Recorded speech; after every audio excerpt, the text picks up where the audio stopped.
Hello everyone, welcome to What If Issei Becomes Draconic Eminence of Shadows Part 1. Before we start, please go support Issei Lucifer for writing that awesome fanfic. Now let's begin. Chapter 1. Some may refer to it as fate, happenstance, a coincidence, or divine intervention. Regardless of the term used, each of us follows a unique path in life, whether we are aware of it or not. Not everyone's journey is the same, some face challenges while others lead seemingly easy lives, and appearances can be deceiving. Some individuals who seem to have it easy may be silently suffering, while others facing difficulties may unexpectedly find solace, contentment and moments of joy. The particular journey we embark on and the conditions surrounding our birth hold no significance. What truly matters is the manner in which we embrace the invaluable present of existence and the essence of our existence. It is through our decisions, our willpower, our strength of mind, resolve and bravery that our true nature is revealed and we shape into our true selves. Issei's journey has been marked by adversity and cruelty, confronting numerous trials and tribulations. However, with the passage of time and the support of others, he has managed to overcome these challenges. This is his story. Issei was born into the Hyoudou family 2 years after his two older siblings. His brothers Alec and his sister Now. His parents, Mickey and Goru, deeply loved Issei and his siblings. Goru and Mickey had tried many times to have children, but were unsuccessful. So when Alec and Now were born, Goru and Mickey cried tears of joy. 2 years later, when Issei was born, Goru and Mickey were beyond elated. They did their best to ensure the happiness of all their children and to raise them to be respectful, obedient, and intelligent. They had high hopes for each of them. The Hyoudou family belonged to the middle class and lived a content and happy life. It seemed like Issei would have a peaceful and decent life. However, as we all know, not everything in life goes according to plan or how it seems it should go. Time skipped 6 years. 6 years had passed since Issei's birth. At that time, his older brother Alec was 8 years old and his sister Now was 9 years old. Although Now and Alec attended the same school, they were assigned to different classrooms. Issei, on the other hand, attended a separate school. One day, as Issei walked home from school alone, he decided to listen to some music. He took out his MP4 player and scrolled through his playlist until he found the songs he wanted to listen to. Music held a special place in Issei's heart, bringing him a sense of calm and helping him focus on various aspects of his life, including his studies.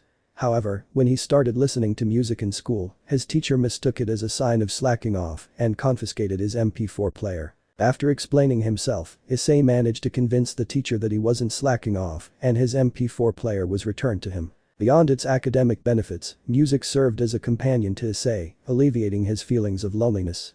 Despite his ardent desire to forge friendships, Issei struggled to find like-minded individuals who reciprocated his interest. No matter how hard he tried, it seemed that the doors to companionship remained closed. Sure enough, Issei had his siblings, but unfortunately, his brothers Alec hardly ever spent any time with him. As for his sister Now, although she occasionally made time for Issei, she often got caught up with her friends and other activities. However, unlike Alec, when Now did have the opportunity, she would spend time with Issei. As Issei walked home, he couldn't help but ponder why making friends proved to be such a challenge for him. He often felt disheartened, as if his efforts were in vain. Nevertheless, he refused to give in to despair. Issei remained determined to make meaningful friendships. Lost in his thoughts and immersed in his music, Issei unintentionally veered off his usual path and found himself walking through the forest. As he proceeded, something caught his eye, causing him to halt abruptly. There, on one of the benches scattered throughout the forest, sat a young girl with striking violet eyes and chestnut hair neatly tied into a ponytail. She was the same age as Issei, but he thought she was a boy and she seemed very sad. Issei? Huh? Who's that boy over there? I've never seen them before and they appear to be around my age. And they seem pretty sad. Issei approached the girl with concern evident in his voice. Hey, are you alright? He asked, startling her and causing her to jump. Oh, goodness, you scared me. I didn't hear or see you coming, she replied, slightly shaken. Issei. Sorry about that, but are you alright? You seem sad. Issei inquired, noticing her downcast expression. I'm lost and I don't know how to get back home. My family just moved here, so I'm not familiar with this town. My mom warned me not to wander too far, but I didn't listen. I wanted to explore and find some kids to play with. I saw the forest and decided to take a look around, but now I'm lost. I think I live not too far from this forest, but I can't remember the way back, the girl explained, a tinge of worry in her voice. Issei. My name is Hyoudou Issei. What's your name? Issei introduced himself, extending a friendly gesture. My name is Shidu Irina, she replied, her voice filled with a mixture of relief and gratitude. As they exchanged introductions, Issei and Irina couldn't help but feel a sense of connection between each other. They both shared a mutual understanding of loneliness and the longing for true friendship. Issei. Well, Shadow, if you want, I can help you get home. Issei offered, genuinely willing to assist. Irina. Really? Are you serious? I'd really appreciate it. Irina exclaimed, her face lighting up with hope. Issei. Of course, I'm happy to help. But first, let's get out of this forest. Irina. Thank you, Issei. Irina began to speak, but then she quickly covered her mouth. Issei. What's wrong? Irina. I called you by your first name without permission. I'm sorry. Haidu. Issei. Well, I don't mind as long as I get to call you by your first name. Irina. I don't mind. She said with a slight blush, but Issei didn't notice it. Issei. Alright, let's go. Irina. Irina followed Issei, and eventually they came out of the forest and were on top of a hill. When they did, Irina saw her house. Irina. There it is, that's my house, she exclaimed and pointed towards it. Issei. Hey, it's just down the street from my house. Irina. You're kidding. Issei. No, I'm not, see, there is right there. He pointed at his house. Irina. Gasp. Issei. Do you know what this means? Issei. That you're lucky I found you, and coincidentally we live near each other. Irina. No, it means God saw that I was lost and led you to me. She clasped her hands together and closed her eyes. Oh dear God, thank you for leading Issei to me, I am so grateful for this blessing. Issei. Well, I suppose that's one way to view it, but the important thing is that we can get you home now. Irina. Yeah, let's go. The two of them began to walk down the hill and headed towards Irina's home. There was a brief silence between the two before Irina spoke up. Irina. Issei, I have a question. You know how my family just moved here and everything, right? Issei. Yeah, what about it though? Irina. Since we've recently moved here and you've been so helpful in guiding me out of the forest, I was wondering if you would like to be my friend, she said with a slight blush. She was concerned that Issei might reject her or respond negatively. Issei, on the other hand, stood there motionless, his inner desire for friendship finally coming to light. Genuinely shocked, he struggled to find the right words to respond. I understand if you don't want to, I mean we just met and everything. Issei. I would love to be friends with you, Issei said, clasping Irina's hands in his. Irina. Really? That's great, now I have a new friend, Irina exclaimed happily. I'm so glad to be friends with you, Issei. Let's create wonderful memories together. They were now approaching Irina's house. Issei. I agree, we'll make tons of memories, I'm glad to be friends with you, Irina. Irina. Issei, I have to go now, but tomorrow is Saturday. Can we meet at the park? Issei. Sure thing, I'm fine with that, bye Irina. Irina, goodbye Issei. And thank you for helping me. I truly appreciate it. She said, expressing her gratitude to Issei. Then she ran off towards her house where her parents were waiting for her. And Issei went to his home. When he entered the house, he took off his shoes and put them on the steps by the door, then slipped on his house shoes and walked towards the kitchen. Issei. Mom, I'm home. Mickey. Hello dear, how was school? Issei. It was fine. He said as he went into the fridge and pulled out a pitcher of cold water to drink. Mickey. Did you make any friends? I know you've been having trouble with that. Issei. No, I didn't make any friends at school, but I did make a new friend on the way home. His name is Shadow, they just moved to Cow, they live across the street. Mickey. Really? I just spoke to Irina's mother a while ago, her name is Shadow. She seems like a very nice woman, she came by wanting to get acquainted with her neighbors. Issei. Irina and I plan to meet up tomorrow at the park. Mickey. I'm glad to hear that, by the way I was thinking of having transfer schools, if you want I can have you enrolled in the same school as your siblings. Perhaps you'll have a better time there. Issei. Maybe, can I think about it? Mickey. Sure thing sweetheart, and don't forget to do your homework, dinner will be done soon. Issei. Yes mom. Issei nodded in response to his mother's call and made his way upstairs to his simple room. The room consisted of basic furnishings, such as a bed, desk, computer, bookshelf filled with books, and a small closet. After changing out of his school clothes, Issei settled down at his desk, donned his earphones, and began working on his homework. However, as time went on, Issei found himself drifting into a daydream and eventually drifted off to sleep. As he slept, two mysterious beings appeared outside of Issei's window. How naive you are, so pure and innocent. A mysterious feminine voice said. Another voice, this time male, spoke up respectfully, please forgive me for speaking, but may I ask why we are here? What purpose does visiting this place serve in relation to our mission? Nothing significant. I was simply curious. Let's continue on our way. The sooner we find it, the better. The female voice responded. The male voice expressed concern, asking, what if we can't find it? What will happen then? His tone revealed the immense importance that this search held for them. We can't afford to think of that, we must do whatever it takes to pull off this mission, if not everyone dies. The feminine voice said solemnly. The two mysterious beings vanished without leaving any evidence behind. However, as they departed, one of their weapons inadvertently brushed against the window, startling Issei, waking him up. Issei. Huh, who's there? Issei swiftly made his way towards the window, opening it in anticipation. He opened the window to stick his head out, however, to his surprise, he couldn't see anything. Suddenly, there was a knock on his bedroom door, then it opened. Now. Issei, it's time for huh. Issei, what on earth are you doing with your head out the window? Her tone was laced with surprise and concern. Issei, oh hey now. I was looking out the window because I thought I heard someone or something knocking on it. Now visibly perplexed, approached the window and glanced outside, searching for any signs of the mysterious knocker. Are you absolutely sure you heard something knocking on the window? I can't see anyone or anything that would explain it. It's possible that it was just your imagination playing tricks on you, especially considering you had just woken up, she suggested, her words filled with a touch of skepticism. Issei. I guess you're right, wait, how did you know that I just woke up? Now. The dried saliva on your cheek gives it away. She teasingly pointed out, with a mischievous grin on her face. Issei. Hey, Issei blushed a little and wiped the dried saliva off his face, now chuckled at Issei's embarrassment. Now. Anyways, I came to tell you that dinner is done, make sure you close the window before you come downstairs and wash your hands. Issei.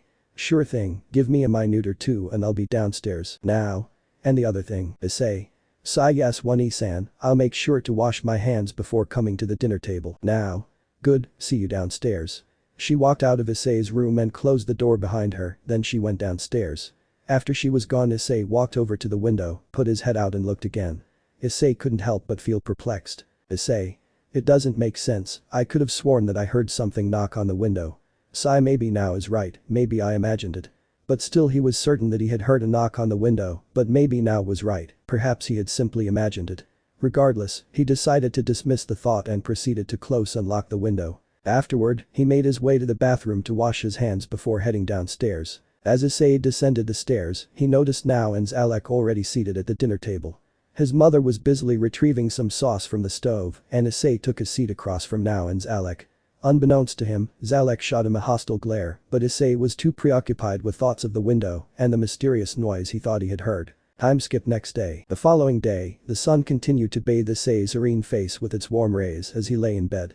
Gradually, he roused from his slumber, blinking his eyes open to greet the arrival of a fresh day.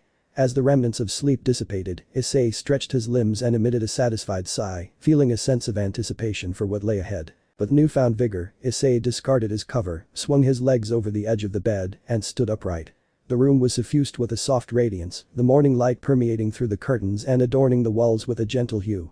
Issei's mind brimmed with possibilities for the day's prospects. Today would be the first time he played with his new friend Irina. Issei could hardly contain his elation. He quickly put on his favorite t-shirt and jeans, eager to start the day. Issei had been trying to befriend someone for such a long time, and now, an opportunity had presented itself. No matter what happened, Issei would not allow himself to mess up this chance. Issei rushed downstairs and found his father enjoying a cup of coffee, munching on toast, and engrossed in his newspaper. Meanwhile, his mother relished a bowl of oatmeal with raisins and granola as she tuned into a home shopping network. Due to it being early on a Saturday morning, Issei's siblings were still fast asleep. Issei's parents noticed him and warmly greeted him. Mickey, good morning Issei. Did you sleep well? Boru. Morning, son. Why are you up so early? Issei smiled and returned their greetings. Issei. Good morning, mom and dad. I'm up early because today I'm supposed to meet up with Irina at the park. Mickey. Well, it's good to see you up and about. But, Irina probably isn't at the park yet, so you should eat some breakfast before attempting to head out. Issei's stomach rumbled at the mention of food and he eagerly joined his parents at the table. Issei, thanks mom. I guess I was in too much of a rush, I had completely forgotten about eating. Mickey. That's what a mother is for, besides I can perfectly understand your excitement, after all Irina is the first friend you've made. Boru took a sip of his coffee, then he spoke up. Boru. So Issei, your mother told me about how you met Irina, have you given any thought to what you and Irina are going to do today? Issei swallowed a mouthful of toast before replying. Issei. No I haven't, we'll probably play in the park for a little bit, but I'm not sure what to do after that. Mickey. I'm sure you'll figure it out Issei, perhaps Irina thought of something. Just make sure to be back home in time for dinner, okay? Issei. Of course, mom. I'll be back in time. As Issei finished his breakfast, he couldn't help but feel grateful for his loving and supportive parents. They always encouraged him to pursue his interests. After finishing his breakfast he raked his plate, rinsed it, and put it in the sink. Then he slipped on his sneakers and before going out the door he turned to face his parents. Issei. Bye mom, bye dad. Mickey. Bye Issei, have a good time. Boru. Stay safe son. Issei. I will, bye. With those words, Issei turned around, gently opened the door and stepped out into the world beyond. As his feet touched the ground, a refreshing breeze caressed his face, carrying with it the delicate fragrance of blooming flowers. In that moment, Issei felt a surge of life and endless possibilities. A smile effortlessly adorned his face, radiating the excitement within. He began walking towards the park, his anticipation building with every step. The early morning hour on a peaceful Saturday rendered the streets unusually quiet, amplifying the sense of solitude and serenity. With each step, Issei's excitement grew, propelling him forward. He navigated the familiar streets, his mind buzzing with ideas of what he and Irina could do. Approaching the park where he and Irina had agreed to meet, a subtle pang of nervousness tugged at Issei's heart. What if they didn't get along? What if he said or did something wrong? Pushing those doubts aside, Issei reminded himself to stay true to who he was and trust in himself. As Issei entered the park, he scanned the surroundings, searching for a familiar face. And there she was, Irina was sitting on the fountain in the park waiting for him, her radiant smile matching the sunlight that bathed them both. Issei's heart fluttered with joy, and any lingering doubts evaporated in an instant. Irina. Issei, she called out, waving him over. Issei. Hey Irina, good morning Issei said as he walked over to her. Irina. I'm so excited, are you? I could hardly even sleep last night. Issei. Of course I'm excited, how can I not be? But what do you think we should do today? I don't really have any ideas. He said sheepishly scratching the back of his head. Irina. I know, let's go explore the forest. Issei. Huh, Irina.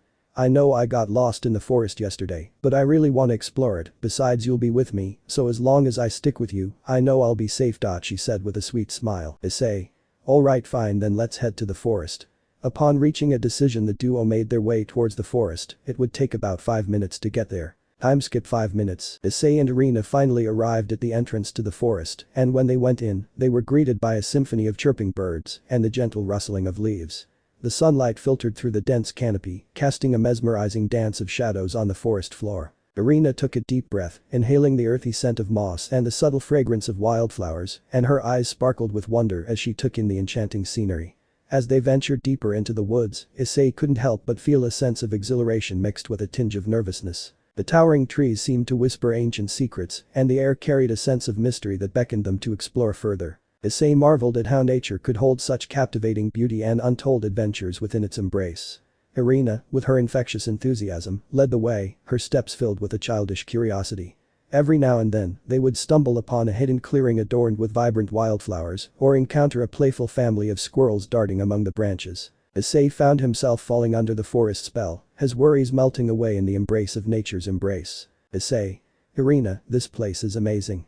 Issei marveled, his eyes wide with wonder. I've been here several times, but I've never noticed such beauty existed so close to our town. Irina. That's exactly why I wanted to explore it with you, Issei. There's so much to discover here, and I couldn't think of a better person to share this adventure with. As they ventured further into the forest, the path became narrower, the trees towering above them like ancient sentinels guarding hidden secrets.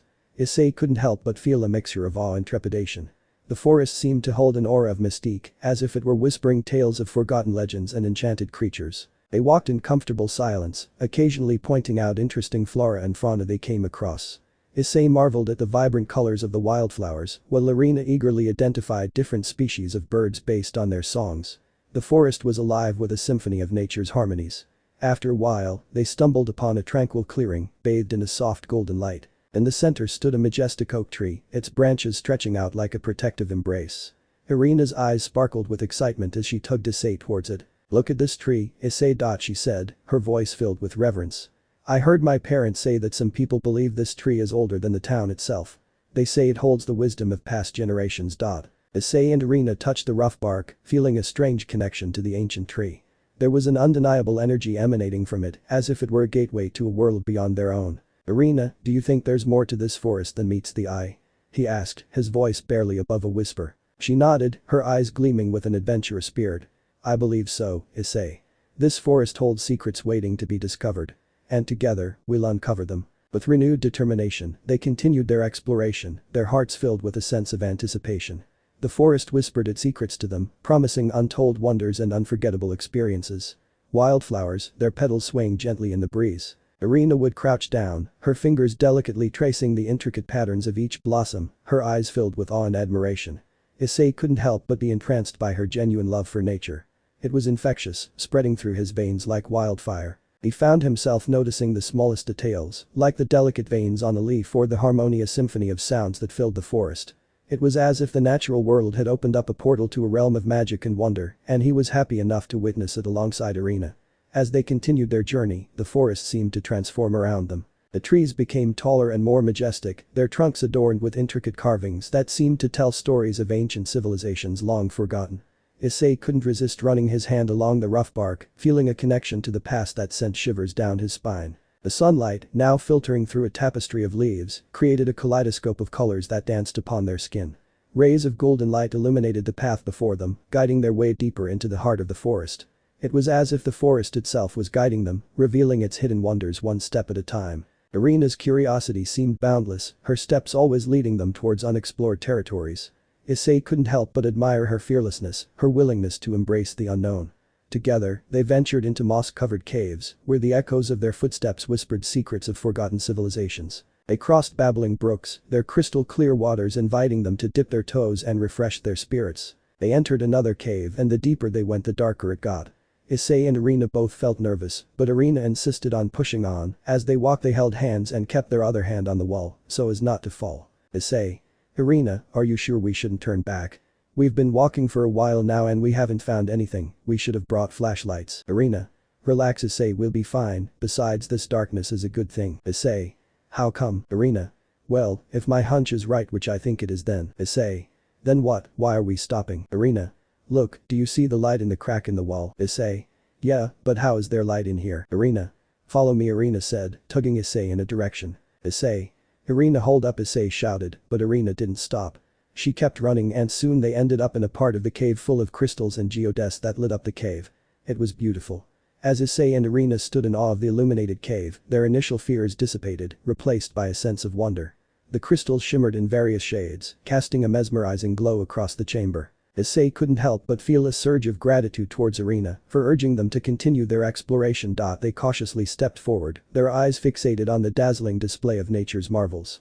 Each crystal seemed to possess a unique radiance, as if holding secrets untold. Irina's excitement was palpable as she reached out to touch one of the geodes, its smooth surface sending a tingling sensation through her fingertips. Isn't it incredible, Issei?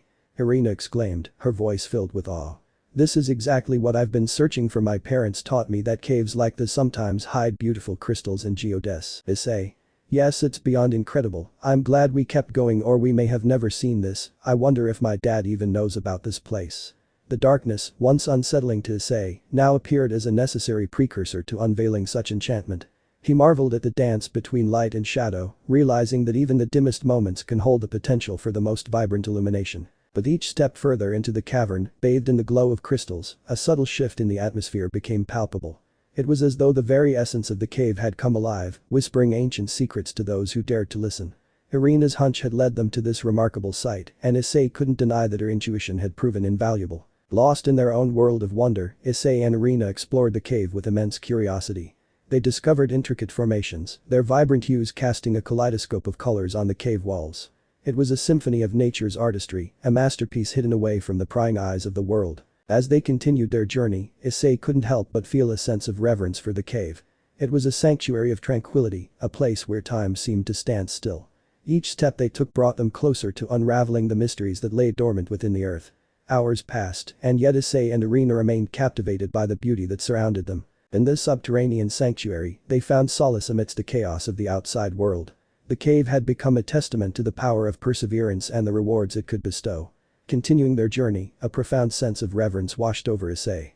He understood that they were privileged witnesses to a realm untouched by time, a sanctuary of untold treasures waiting to be discovered. The crystals and geodes that illuminated their path served as a reminder that even in the darkest of times, there is always light to guide the way. Hand in hand, they ventured deeper into the cave, eager to embrace the wonders that lay ahead. As they pressed forward, a glimmer of light beckoned to them from the tunnel's end. With each step, their anticipation grew, fueling their determination to reach the source of the radiant glow. Finally, they emerged from the tunnel, greeted by the breathtaking sight of the sun ascending above the horizon. Its gentle rays painted the sky with hues of gold and pink, casting a warm glow over the landscape.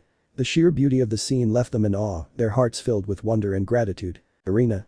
Wow, this is so beautiful, Issei. I know, right, but I think it's even more beautiful because I get to share it with you. Without you, the beauty of this sunrise would pale in comparison. He said with a genuine smile, making Irina blush a bit. Irina. I agree, Issei, I'm lucky to share this moment with you.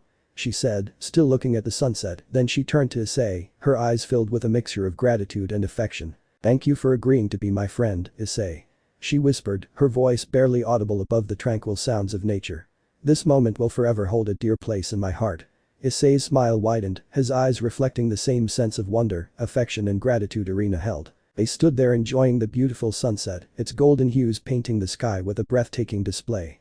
The soft whispers of the wind danced through their hair, carrying with it a sense of tranquility that enveloped the scene. As they looked at the beautiful sunset. Issei suddenly remembered something very important. He had promised his mother he'd be home by dinner time. Issei. Oh no, Irina. What's wrong, Issei? Issei. I promised my mom I'd be home for dinner, but now it's almost dinner time and the walk back is quite long. I'm in big trouble, he said, fearing the punishment his mother would give him. Irina. Oh no, I completely forgot too, we were supposed to be home for dinner. Let's hurry back, Issei. Yeah, he nodded in agreement. Then, Issei and Irina turned towards the cave, attempting to rush through the forest to reach their homes. However, as Issei was about to follow Irina into the cave, something caught his attention. Issei. Irina, look down there, Irina. Huh, what is it, Issei? There's a path down there. It's a shortcut that will quickly lead us out of the forest, Irina. Really? Let's go. Issei and Irina cautiously made their way down to the path below, their curiosity piqued by the prospect of a shortcut. The narrow trail wound its way through the dense foliage, casting eerie shadows as the sun began its descent. The air grew cooler, and the whispers of the forest seemed to grow louder, as if urging them to turn back. As they ventured deeper into the unknown, Issei couldn't help but feel a sense of unease. The path, though enticing, seemed to deviate from the usual routes they took. It was as if the forest itself was leading them astray, luring them deeper into its mysteries. Irina, on the other hand, remained undeterred. Her adventurous spirit pushed her forward, her eyes gleaming with excitement. She had always been the one to seek out new experiences, to embrace the unknown. Issei admired her courage, even as his own apprehension grew. The path began to descend, leading them further away from the fading sunlight.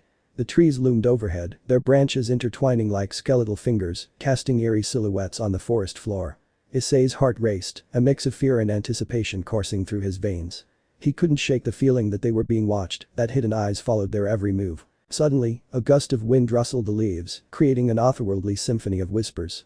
Issei and Irina exchanged uneasy glances, their steps faltering for a moment. But their determination prevailed, and they pressed on, driven by the urgency to reach home, before the consequences of being late caught up with them. As they continued along the path, the forest seemed to grow darker, the shadows denser. Issei's grip on Irina's hand tightened, seeking comfort in their shared presence. The air crackled with an unknown energy, and a sense of foreboding settled upon them like a heavy fog. Just when they were about to turn back, their resolve wavering, a faint glimmer of light appeared through the dense foliage. It danced and flickered, beckoning them forward. Issei's curiosity flared anew, overpowering his fear. With Irina's reassuring smile, they stepped into the clearing, their eyes widening in awe. Before them lay a breathtaking sight, a hidden waterfall cascading down majestic cliffs, its crystal clear waters shimmering in the dying light. The air was infused with the invigorating scent of nature, cleansing their spirits and filling them with a renewed sense of wonder. Issei and Irina stood there, mesmerized by the beauty before them. In that moment, the worries about their impending punishment faded into insignificance, the magical scene that unfolded before them was overwhelming. With hesitant steps, they approached the edge of the waterfall, feeling its mist gently caress their faces. The coolness of the water rejuvenated their senses, washing away any lingering traces of doubt. Issei closed his eyes, allowing the sound and sensation to envelop him, and for a moment, he felt as if he were part of something greater than himself. As they stood in awe, the sound of the waterfall filled their ears, its gentle roar echoing through the clearing. Issei couldn't help but be captivated by the sight, his eyes tracing the water's path as it cascaded down the rugged cliffs. Then Irina's voice broke the spell, her words barely audible above the sound of the rushing water. Issei, do you think anyone else knows about this place? She asked in awe of what they were seeing. Issei opened his eyes and looked around, realizing the hidden waterfall was indeed a well-kept secret. The untouched beauty of the surroundings spoke of a place untouched by human hands, a sanctuary for nature's wonders to thrive undisturbed. Issei. I don't think so. Issei replied, his voice filled with wonder.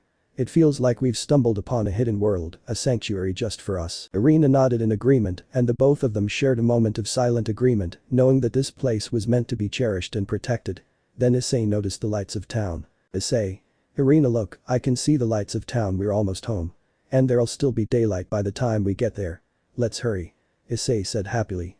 Then Irina noticed a large piece of wood from a fallen tree near the river, and she also noticed that the water from the waterfall is what created the river that they saw when they first entered the forest. Irina. Issei, come here, I have an idea. She said, and Issei innocently walked over to her. Issei, what is it, Irina? Irina. Give me your hand. Issei. Okay, why?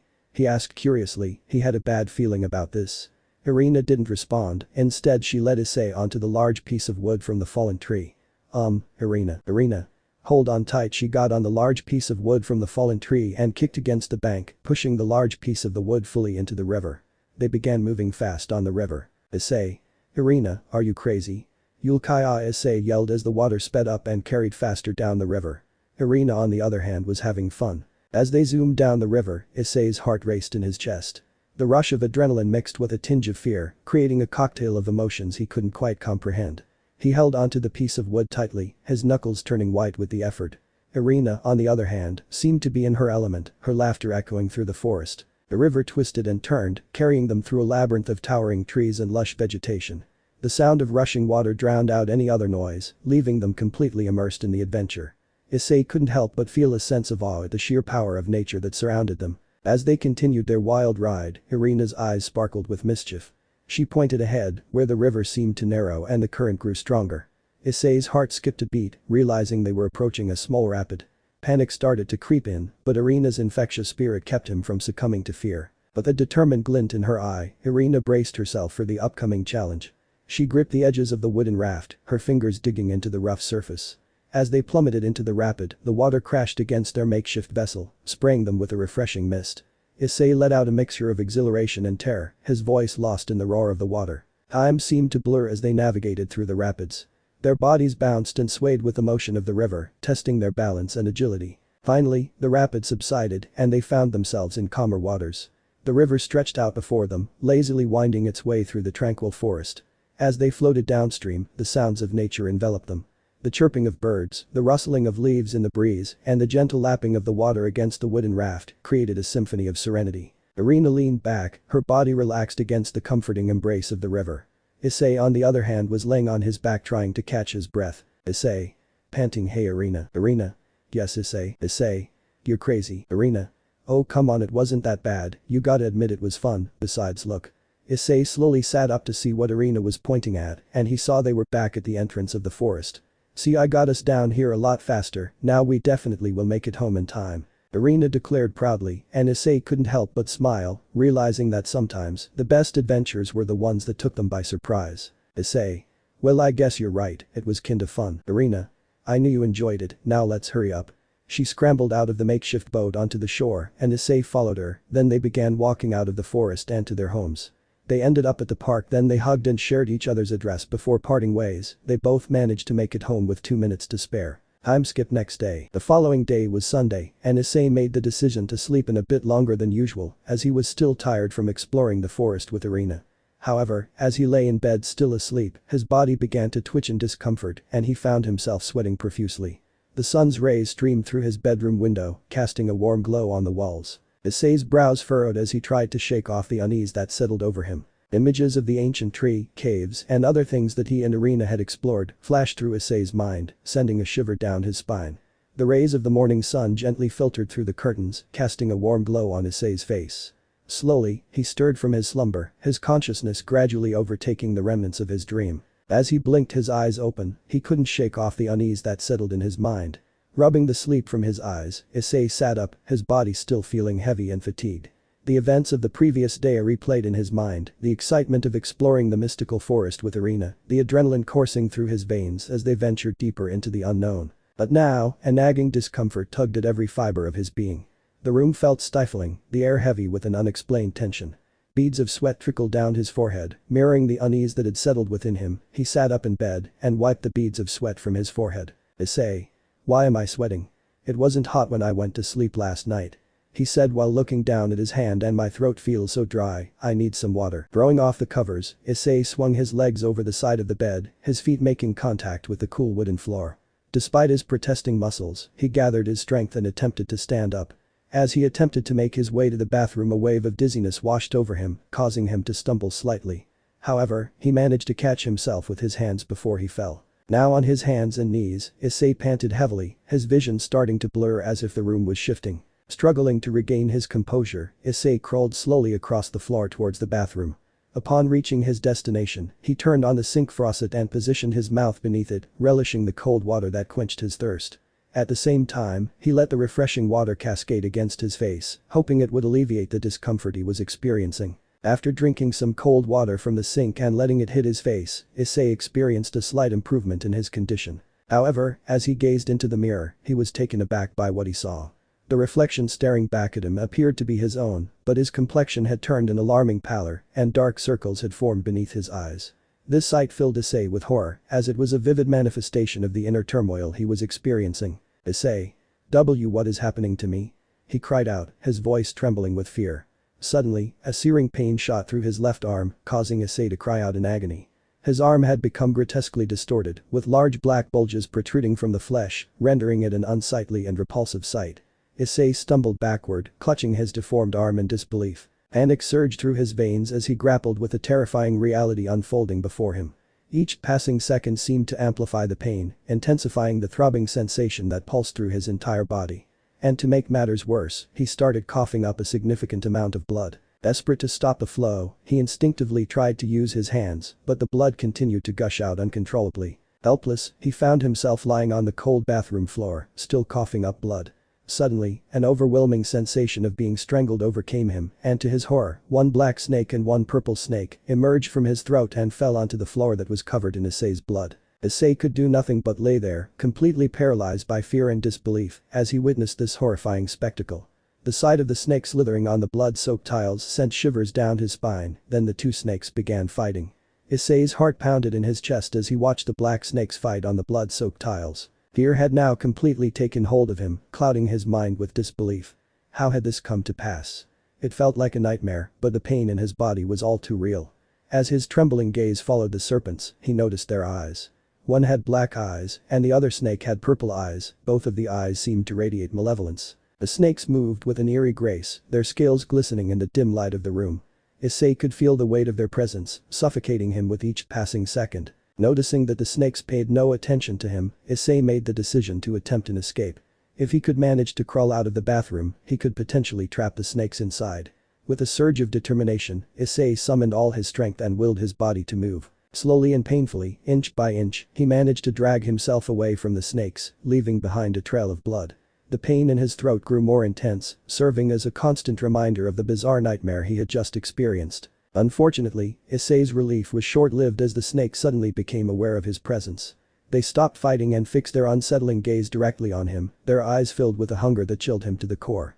It was at that moment that Issei realized these were no ordinary creatures, but something far more sinister. Issei persevered through the pain, determined to escape from the snakes and trap them in the bathroom.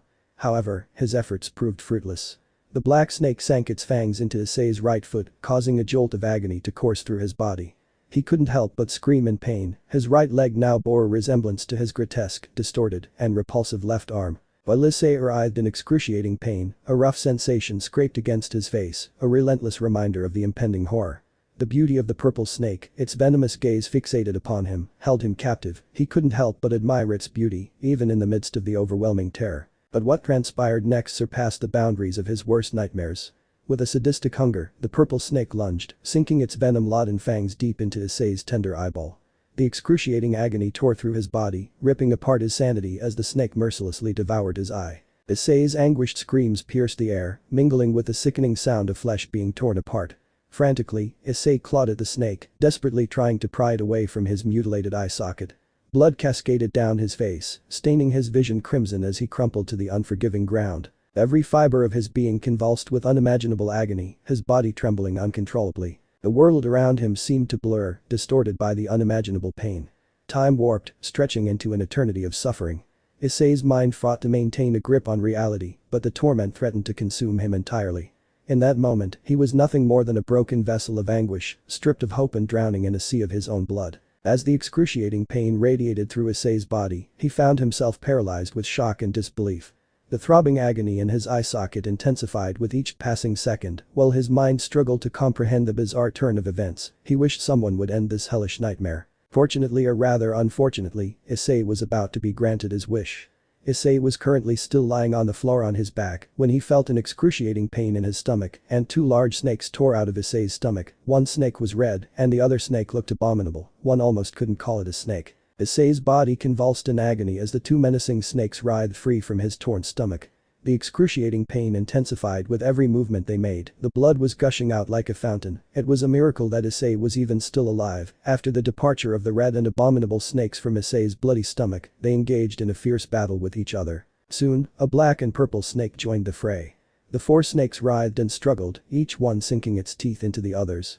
However, in the end, it was the purple snake that emerged victorious, consuming the remaining three. Issei observed this unsettling spectacle, his consciousness fading and his breath growing shallow. It was at this moment that the harsh reality struck him with undeniable force. He was dying. Issei's voice trembled as he desperately protested against the unfairness of it all. Issei. And no, this can't be how I die, I'm too young. I won't even get to see mom, dad, my siblings, or my grandparents and Irina. I promised Irina I'd see her today. I can't die. I don't want to. Someone please help mom, dad, now, Zalek, someone, anyone, he cried out, but no one could hear him. Why isn't anyone coming? I gasping for breath. I'm sorry everyone, he managed to utter, his eyelids closing as his tears flowed for one last time. With his heartbeat ceasing, Isseihyoudou was dead. Clarification. Right now the story is currently focusing on Issei's past before building up to the main plot.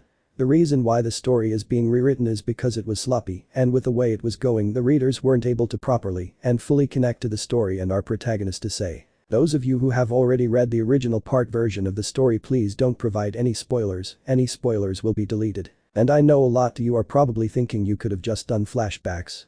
Well, to be honest, that was my original plan, but this method is much better, and those of you who believe Is should hurry up and get to the main plot, understand that minor details and chapters play a very crucial role in the success of each story. Bio, name, Isseihyoudou, race, human, age, 6, relatives, father, Goru-hyoudou, mother, Miki-hyoudou, grandfather, currently alive, grandmother, brother, Zalek-hyoudou, age 9, sister, now-hyoudou, age 9, personality, kind, loving, cheerful, concerned with others' feelings and well-being before his own, and determined. Likes music, his sister, his parents and grandparents.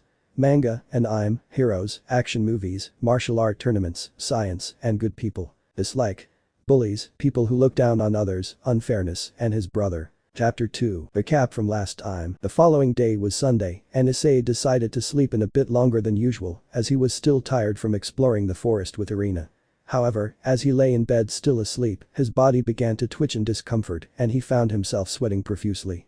The sun's rays streamed through his bedroom window, casting a warm glow on the walls. Issei's brows furrowed as he tried to shake off the unease that settled over him. Images of the ancient tree, caves, and other things that he and Irina had explored flashed through Issei's mind, sending a shiver down his spine. The rays of the morning sun gently filtered through the curtains, casting a warm glow on Issei's face. Slowly, he stirred from his slumber, his consciousness gradually overtaking the remnants of his dream. As he blinked his eyes open, he couldn't shake off the unease that settled in his mind. Rubbing the sleep from his eyes, Issei sat up, his body still feeling heavy and fatigued.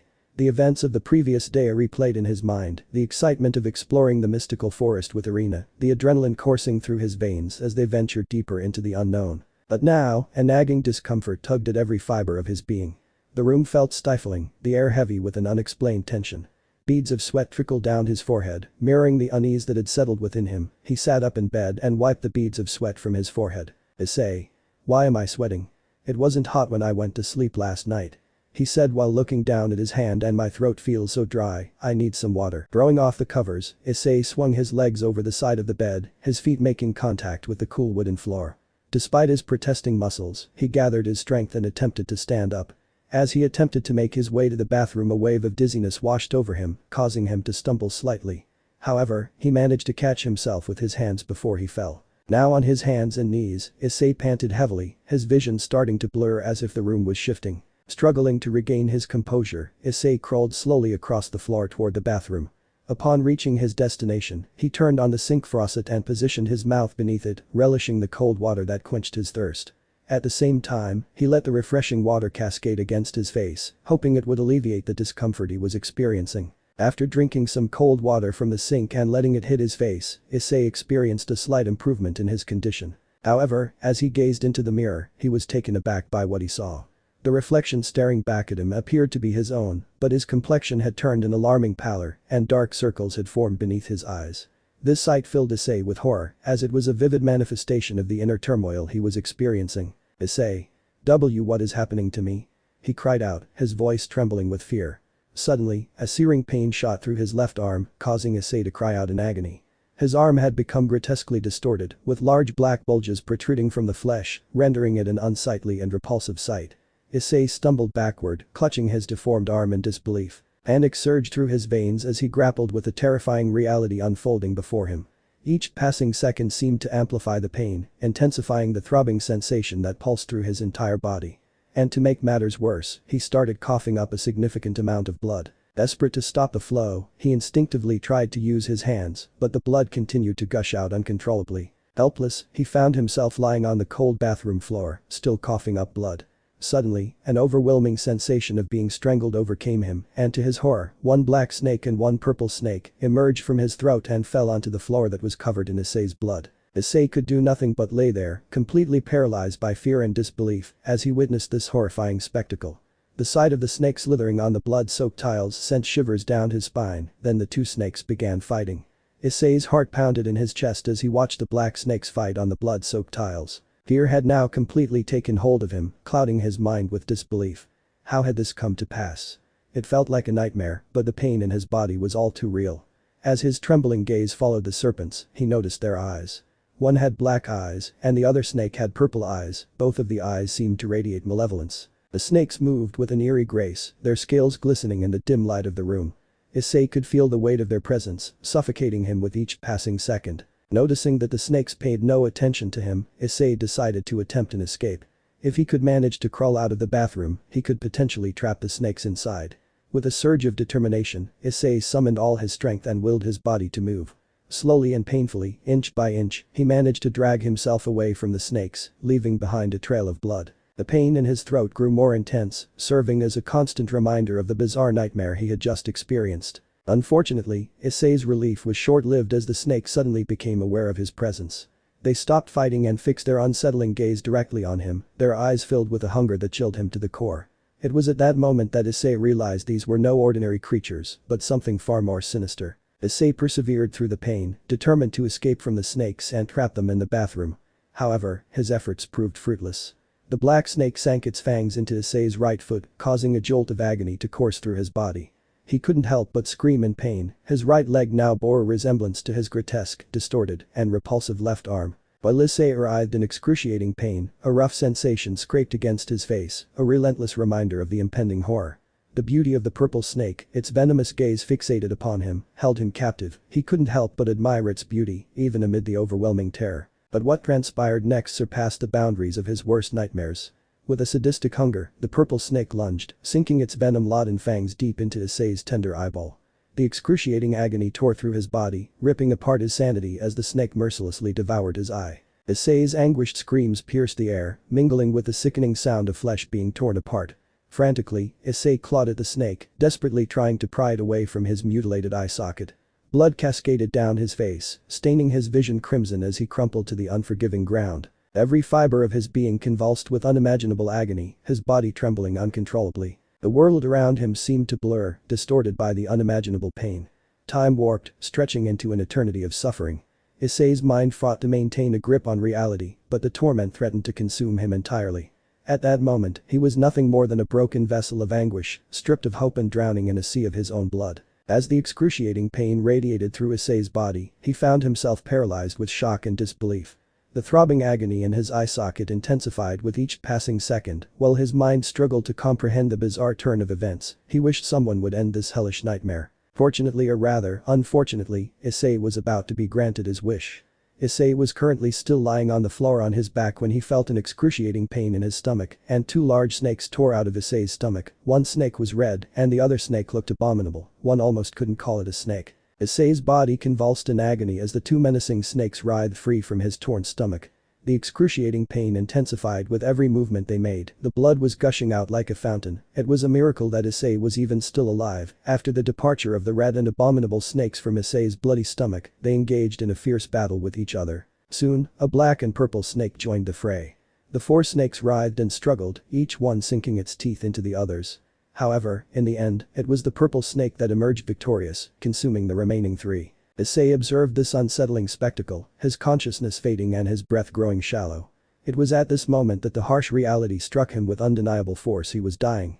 Issei's voice trembled as he desperately protested against the unfairness of it all. Issei. And no, this can't be how I die, I'm too young. I won't even get to see mom, dad, my siblings, or my grandparents and Irina. I promised Irina I'd see her today. I can't die. I don't want to. Someone, please help mom, dad, now, Zalek, someone, anyone, he cried out, but no one could hear him. Why isn't anyone coming? I gasping for breath. I'm sorry everyone, he managed to utter, his eyelids closing as his tears flowed for one last time. With his heartbeat ceasing, Isseihyoudou was dead. Or so it seemed. Present time, Issei was lying in bed when he awoke abruptly from his slumber, jolting upright in bed. He found himself breathing heavily and instinctively clutching his left eye. As the remnants of sleep faded away, Issei's mind began to register the lingering disorientation. What had caused such a sudden awakening? He tried to recall the dreams that had now escaped his memory, but all he could grasp was a vague sense of unease. Issei tossed his covers aside and perched on the edge of the bed, attempting to recall the contents of his dream. However, his senses were suddenly captivated by a delightful aroma wafting from downstairs. The alluring scent caused Issei to abandon his efforts to recollect the dream and instead shift his attention to satisfying his appetite. He promptly rose from bed, proceeded to the bathroom to attend to his personal hygiene, and then proceeded to dress himself. Before leaving his bedroom, Issei paused momentarily and cast a glance back at the disheveled bed. He couldn't resist the urge to tidy up. Oftentimes his parents had to remind him to clean up so much that it had become a habit now. With a few swift movements, he smoothed the covers and fluffed the pillows, leaving the room in a state of serene neatness. Author note. In case it is not clear, Issei did not die, it was all a vision or dream. Finally, Issei descended the stairs, his steps guided by the lingering aroma that had roused him from his slumber. As he reached the bottom, the source of the tantalizing smell revealed itself in the form of a sumptuous breakfast spread, lovingly prepared and waiting for him. His eyes widened with delight as his gaze swept across the table, taking in the array of delectable treats. Plates of fluffy pancakes, accompanied by a drizzle of maple syrup and a sprinkle of fresh berries, sat alongside golden brown slices of toast topped with creamy avocado. The fragrance of freshly brewed coffee mingled with the aroma of sizzling bacon, creating a symphony of scents that made Issei's mouth water. His siblings and father were already sitting at the table. Meanwhile, his mother was finishing making some scrambled eggs. Issei. Morning everyone. Issei said cheerfully, and everyone except for one greeted Issei just as cheerfully. Issei sat down in his usual seat at the table. Now. So Issei, are you planning on hanging out with Irina today? If so, can I come? Hearing about your adventures in the forest yesterday made me very excited and I would like to meet Irina for myself. Issei. Yes, Irina and I promised to meet up at the park again. This time we'll look for different animals and insects in the forest and we plan to do a few other things. Now. I can't wait to meet her. Let's finish breakfast quickly. Issei. Agreed. Just as they were about to start eating, their father interrupted them. Boru. Hold on, you two. Don't touch the food yet. Issei now. Disappointed but dad. Boru. How many times have your mother and I told you not to rush through your meals? You both know better. Now, as the oldest, you should set an example. Also, your mother hasn't joined us yet. We always wait until everyone is seated before we eat together. I understand you're excited, but please calm down. There's still plenty of time in the day. Besides, your mother and I wanted to talk to you about something. Issei now. Yes, Dad. We're sorry. They both realized their father was right. Meanwhile, their brother Zalek was snickering from the side, but Goru heard it. Boru. Zalek, you shouldn't be snickering, especially considering that you wet your bed this morning. Goru said, taking a sip of his coffee. Zalek, on the other hand, turned red with embarrassment. This time, Issei now couldn't help. Mickey. Now that's enough of this foolishness, let's eat our breakfast. Mickey chimed in, with a smile, putting the scrambled eggs on the table. She placed a gentle hand on Zalek's shoulder, her touch radiating comfort and understanding. Zalek, we all have our own challenges, Mickey said softly, her voice filled with compassion.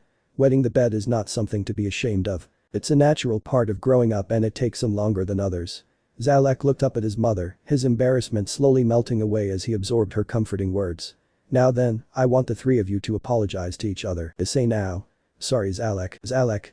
Sorry Issei and now. He said blushing furiously, his pride was slightly wounded. Goro on the other hand, still sipping his coffee, leaned back in his chair with a satisfied smirk. He and Mickey had made their point. Mickey. Now that we got that out of the way, we have something to tell you. Earlier this morning, before you three woke up, Irina's parents came over to our house. Issei. What for? Goro. They expressed their gratitude for you becoming Irina's friend. As you are aware, she is new to Kao, and like you, Issei, she faced difficulties in making friends. However, you managed to change that, and Irina's parents were filled with joy when she recounted the activities you engaged in yesterday in the forest. As a result, they have extended an invitation for us to join them for dinner today. Issei. Really, Mickey? Yes Issei, see we told you the time would come along and you'd have the chance to make a friend. Now. Way to go Issei, I'm happy for you. She said, putting a hand on Issei's shoulder. Goro. We'll leave shortly after breakfast and you kids can play until it's dinner time. Now. Can we still explore the forest with Irina? Issei. Yeah can we? Goro. Chuckle yes you can still explore the forest with Irina as long as her parents are alright with it. Issei now. Yes they both shouted in excitement. Everyone was happy with the idea of having dinner with Irina and her family, all except one that is. Zalek. Wait, we're going today. But I wanted to play with my game console. He said disappointed. Goro. Zalek, I understand your excitement about playing on the game system, but we've already agreed to join Irina and her family for dinner. It would be impolite to decline now, and it might give the impression that we are not trustworthy. Besides, you had the opportunity to play on it yesterday, and spending time outdoors is beneficial for our health, as opposed to sitting in front of a screen. Zalek. But I've been waiting to level up in my favorite game, he muttered, as he crossed his arms, his voice filled with frustration. Goro. Zalek, I understand how you feel. The game system will still be here when we return, but this chance to connect with nature and create lasting memories is something we shouldn't miss out on. Your mother and I have already made our decision, and it's final. Zalek let out a deep sigh, his frustration is evident in his slumped shoulders and downcast eyes. He knew that arguing any further would be futile, as his parents had already made up their minds. With a sense of resignation, he reluctantly nodded in agreement, but deep down, he harbored resentment towards Issei. If Issei hadn't encountered Irina, Zalek would have been able to remain at home and indulge in his favorite pastime of playing the game. He couldn't understand why they didn't prioritize his interests and desires. The game system was his escape, his way of immersing himself in a world where he had control and power.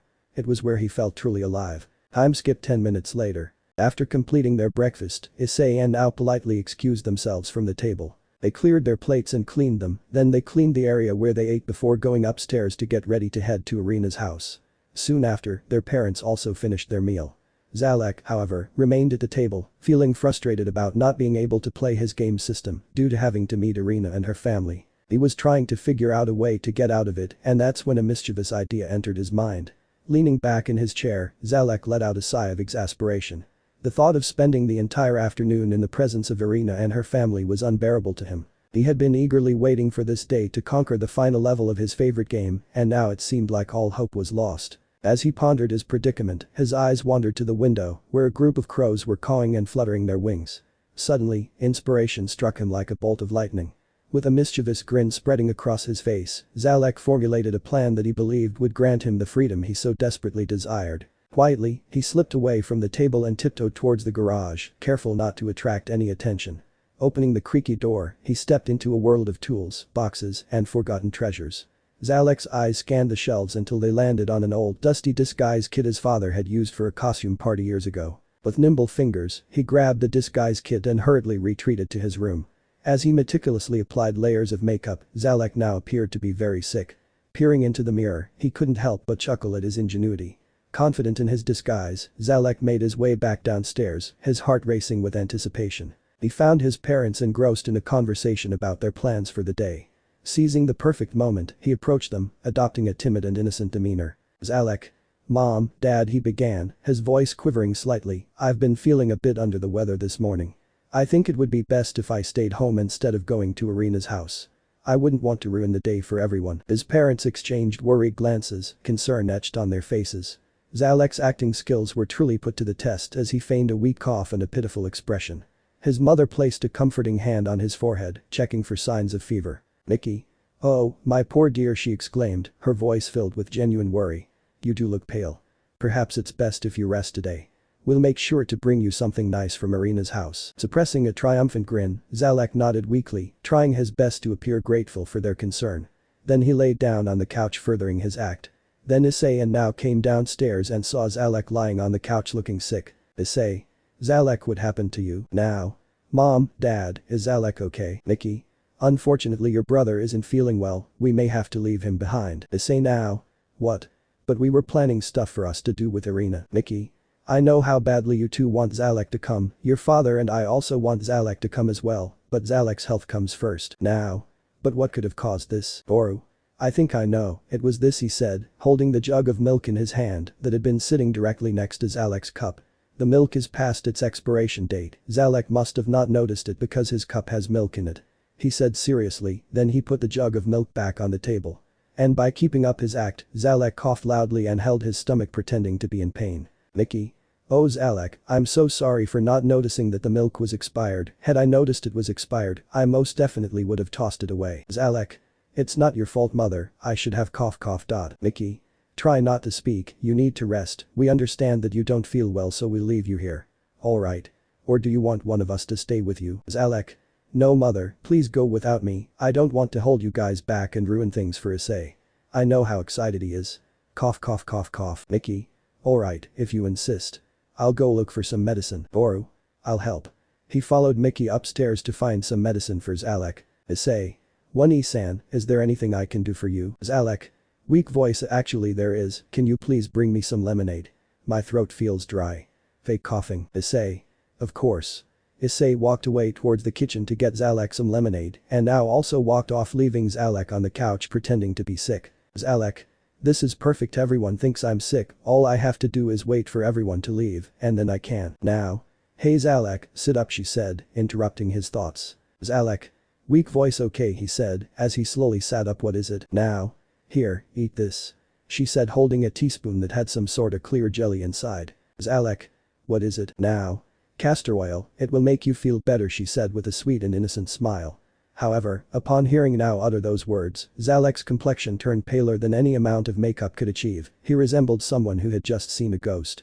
Memories flooded back to a time when he was extremely ill and their father, Gauru, had forced him to consume castor oil. The experience had been nothing short of dreadful. Not only did it taste terrible, but it also caused incessant trips to the bathroom and left his stomach feeling as though it were being vigorously churned by a powerful mixer. He vowed to never eat castor oil again. "What's wrong Zalak? Don't you want to feel better? If so then say ah." "Zalak. Well Zalak's voice quivered as he attempted to find the right words to respond. The memories of that traumatic experience with castor oil were still fresh in his mind, causing a shiver to run down his spine. He glanced back at now, her innocent smile now morphing into a mischievous grin that only fueled his apprehension. "Now. Come on, say ah," she said with a mischievous smile holding the spoon closer to him.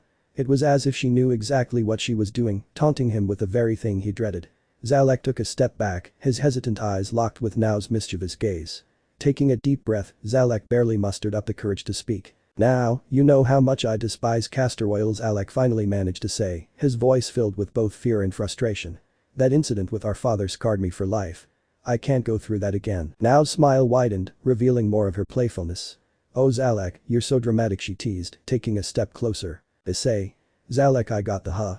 Issei had just walked in with a glass of lemonade and was surprised to see Zalak, who was on the couch when he left, was now standing up cornered by Now who was holding a spoon pointing it at Zalak's mouth.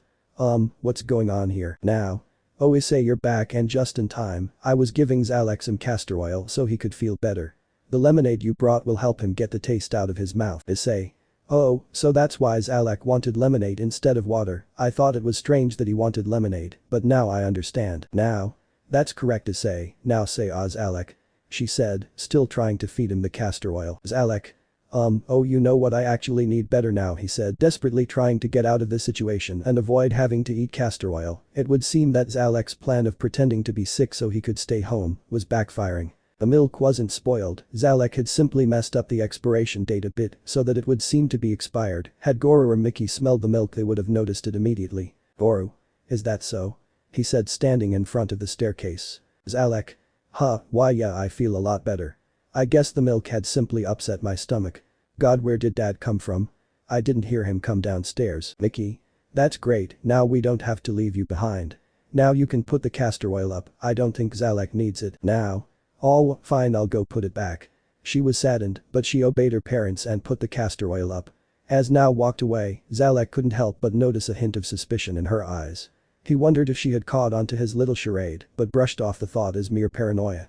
After all, he had managed to trick everyone, hadn't he? Boru and Mickey were far too trusting of their own children, they believed in fostering an environment of honesty and openness, unaware of the potential for manipulation that lay dormant within their offspring. Zalek understood this all too well. This phenomenon is often observed in many children. Once they identify a vulnerability in their parents, they exploit it to fulfill their own desires. Parents, driven by their unconditional love for their children, often fail to fully grasp the extent to which their little ones can manipulate situations. From a young age, children come to understand that their parents are their ultimate caregivers and providers. They understand that their parents want what is best for them and will go to great lengths to make them happy. Naturally, this knowledge becomes a valuable asset in their little arsenal. The innocence that radiates from a child's face can be disarming, concealing a cunning mind capable of executing elaborate schemes. It is precisely this underestimated prowess that allows children, particularly those aged 4 to 8, to skillfully trick their parents. At this tender age, children have an uncanny knack for recognizing their parents' vulnerabilities and exploiting them to their advantage. They observe their parents' weaknesses, whether it be a soft spot for a particular toy or an unwavering desire to fulfill their child's every whim, and deftly tailor their tactics accordingly. With a keen sense of observation, they adeptly discern which buttons to push, which strings to pull, and which emotions to evoke in order to tip the scales in their favor. They possess an innate ability to gauge their parents' moods and select the most opportune moments to strike. Whether it's catching them off guard with a heart-melting plea after a long, tiring day, or strategically playing the role of the innocent victim when confronted about their mischievous deeds, children possess an arsenal of strategies that can leave even the most steadfast parents defenseless. Their manipulation knows no bounds, as children quickly learn how to exploit the discrepancies between their parents' knowledge and their own. They are well aware that their parents often lack insight into the intricate details of their world, allowing them to fabricate stories or twist the truth to suit their desires. Their innocent faces become the perfect camouflage, concealing their mischievous intentions while tugging at their parents' heartstrings. Moreover, children possess an uncanny ability to tap into their parents' guilt. They skillfully employ emotional blackmail, using tears, pouting lips, and heart-wrenching statements to make their parents question their decisions and doubt their own judgment. By playing on their parents' love and fear of disappointing them, children can bend the rules and bend their parents to their will. Mickey. Zalek, are you sure that you are feeling well? If you're not feeling well, maybe you should see the doctor just to be sure. She said, her voice full of motherly concern. Zalek's heart sank.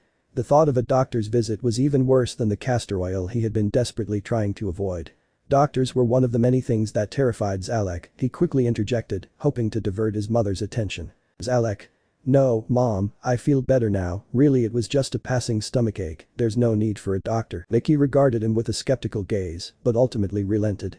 She trusted her son, but a mother's concern still lingered in her voice. Mickey.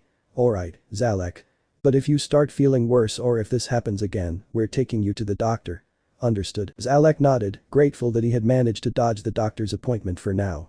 He knew that he had almost been caught. Zalek. Danged, first Issei and now. Both of them got in my way and ruined my plans for staying home and playing on my game system, especially Issei. I swear I'll. Boru. Alright everyone, time to go, let's get in the car. Mickey, Issei and Now eagerly walked to the car, while Zalek on the other had trudged to the car with his shoulders slightly slumped. Not that anyone noticed, they were too busy being happy to notice his negative spirit. Once everyone was in the car, Goru started it up and drove down the street. They could have walked instead, it would have only taken about 5 minutes, but they decided to take the car because according to the weather channel, there was a slight chance it might rain. As the car drove down the street, Zalek couldn't help but feel frustrated, it was as if the universe was conspiring against all his plans lately. Zalek stared out of the car window, his gaze fixed on the passing scenery. The frustration continued to fester within him, like a smoldering flame ready to ignite at any moment. The sound of laughter and chattering filled the car, but he felt detached from it all. It seemed as though his own negative spirit had cast a shadow over his surroundings, isolating him from the joyous atmosphere. Boru, noticing Zalek's sullen demeanor, tried to lighten the mood. Hey, Zalek, cheer up, we're going to have a great time today. Just let go of all that frustration, okay? Zalek gave a half-hearted nod, not fully convinced by Goru's words.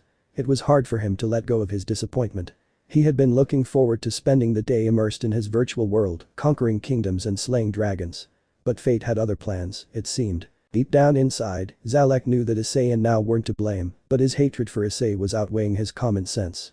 Every time Zalek thought he had found a moment of respite, something or someone would come along and disrupt his plans, and somehow, in some way Issei was associated with it. Time skip 5 minutes. 5 minutes later Issei and his family arrived at Arena House. Goru knocked on the front door, and Arena's father answered it. Aoji. Ah Goru, Mickey, it's good to see you too. We're glad you were able to come. He said as he held out his hand. Goru. Of course, after all we gave our word that we would come. He said as he shook hands with Taoji. Taoji. I'm glad, there aren't many honest people in this world. Sigh, it's such a shame, but enough about that, I see you've brought your children with you. Please come in. He said, stepping to the side and holding the door open for Goru and his family to walk in. As they walked in, Goru and his family couldn't help but notice the intriguing items the Shido family had in their house. They weren't the usual things you'd find in a Japanese home. Goru. Some of the items are from Europe, aren't they? Aoji. Ah, you have a sharp eye. Yes, some of our items are from Europe, after all that's our homeland. Mickey. Really? Your Japanese is so fluent, I never would have guessed. Aoji. Thank you, hearing such praise from a resident of Japan is comforting. So these are all of your children, correct? He said, turning his attention to Issei and his siblings. Mickey. Yes, our oldest is now she is 9 years old, then Zalek he is 7 years old, and Issei our youngest is 6 years old. She said, putting her hand on each of the children as she said their name. Now. It's nice to meet you, Mr. Shido. She said excitedly. Zalek. Hey. He said, not really interested. Aoji. It's nice to meet you as well, you seem like bright and happy children.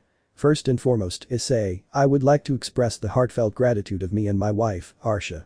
Thank you Issei for helping Arena get out of the forest when she got lost, and thank you for becoming friends with her. When Arena came home yesterday smiling as she told us of the adventure she had with you in the forest, my wife and I felt very happy. Since we moved to Japan, Arena has had a hard time making friends here and she felt quite lonely, so thank you Issei. Issei. It was no problem Mr. Shido, to be honest, I was kinda lonely at the time myself, for some reason I've had a hard time trying to make friends.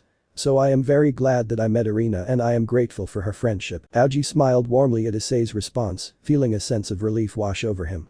He and his wife had worried about their daughter's well-being, since they had relocated to Japan, they were worried how she would adjust. But thanks to Issei it seemed that they were worried for nothing. It seemed as though fate had brought Issei and Arena together, two souls who had been yearning for companionship. Issei. By the way Mr. Shido, where is Arena? Aoji. She and her mother went to the store a little while before you came, but they should be. Arena.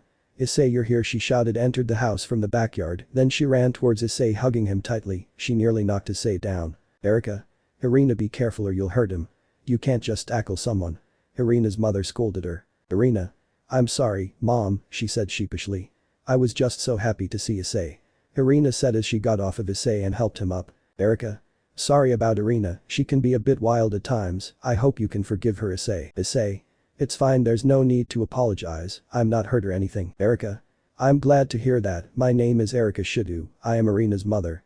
It's nice to meet you in person, Issei, thank you so much for becoming Arena's friend. She said with a slight bow, and you two must be Issei's siblings, right? I believe your names are Now and Zalek, it's nice to meet you. She said, now facing Issei's siblings. Arena. So you're Issei's siblings? She said curiously, then she moved closer to both of their faces, examining both of them. She got a little too close for Zalek's sake, making him blush a little, while Now on the other hand was examining Arena too, then Arena backed up. Arena. Now you're pretty just like Issei said you were, and Zalek. You're definitely a grumpy guy. Everyone couldn't help but laugh. Now. Thank you, Arena now replied with a shy smile, feeling a surge of warmth at the compliment. She had always been self-conscious about her appearance, but hearing such kind words from someone she had just met made her feel a little more confident. Zalek, still slightly flustered from Arena's close examination, crossed his arms and huffed. Zalek. I am not grumpy, I just am very serious, that's all. His cheeks flushed with a mixture of embarrassment and irritation, he crossed his arms over his chest. Arena's mischievous grin widened, clearly enjoying Zalek's reaction. She leaned in closer, her eyes sparkling with amusement. Arena. Oh, come on, Zalek, don't take it so seriously. I was only teasing. You seem like a good guy, I can tell. Now giggled beside her, nudging Zalek playfully. Now. Don't be such a grump, Zalek. Arena is just trying to lighten the mood. Zalek couldn't help but crack a smile, unable to resist the infectious laughter filling the room. Despite his initial discomfort and waiting to stay home today, he couldn't help but crack a small smile. Arena's straightforwardness was oddly attractive, and for some reason he found himself drawn to her spirited personality. Irina's playful nature was already starting to grow on him. Zalek. Alright, fine. I guess it was a little funny. Besides, even if I look grumpy, someone has to keep these two in line. He said, slightly blushing and trying to make himself seem cool. Now. Anyways, it's nice to meet you, Irina. Issei told us a lot about you, he talked about you non-stop at the dinner table. Let's be good friends.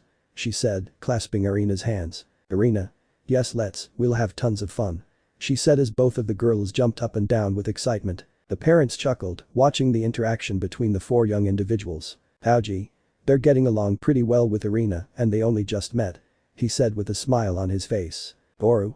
Yes, I agree, and Irina is quite full of energy and her spirit seems to be rubbing off on Now and Zalek, much like it has on Issei. Nikki.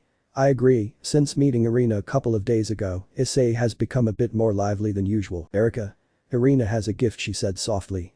A gift of forging connections and creating unforgettable memories. We're blessed to be gifted with such a wonderful child. When she's older, she'll use that gift for God's will and bring life and joy to others' lives. She said with a smile, putting her hand over her heart. She and her family were devout Christians and faithfully believed in God. Aoji nodded, his eyes fixed on the energetic children as they continued their playful banter. Irina's infectious enthusiasm had indeed spread onto Issei and his siblings. It was as if her boundless spirit had awakened something within Now, Issei, and even Zalek, who was pretty grumpy about having to come, was now starting to slightly enjoy himself, even if he didn't want to admit it. Boru. I agree with both of you, Irina is a good child, she has even managed to make Zalek smile when before coming here he was upset because he couldn't stay home. I believe that she and our children will have a good influence on each other. Nikki. I agree with you, Goru. Erica. Is there a particular reason Zalek didn't want to come outside? How does Zalek feel about the outdoors? Nikki. He plays outside often, but he doesn't like the cold, he's very active, more so than Issei and Now. But recently he's been staying in the house a lot more. She said the last part with a hint of sadness. Aoji. How come? Boru. Well, last Christmas my parents came over and Zalek wanted a game system, Mickey, and I didn't get it because we were trying to foot the bills. We spent some money on tuck pointing for our house so that we wouldn't have to spend so much money on heat. Anyway, my father got Zalek a small game console, Issei and Now got some other things. But ever since Zalek got the game console, he's been spending more time inside and in his room. Mickey. So we've been putting restrictions on him, we don't want the electronics to rot his brain away. The same goes for Issei and Now, kids these days have so much potential, opportunity, and room to grow, but it's ruined when parents don't foster that growth. Erica. That's good to hear.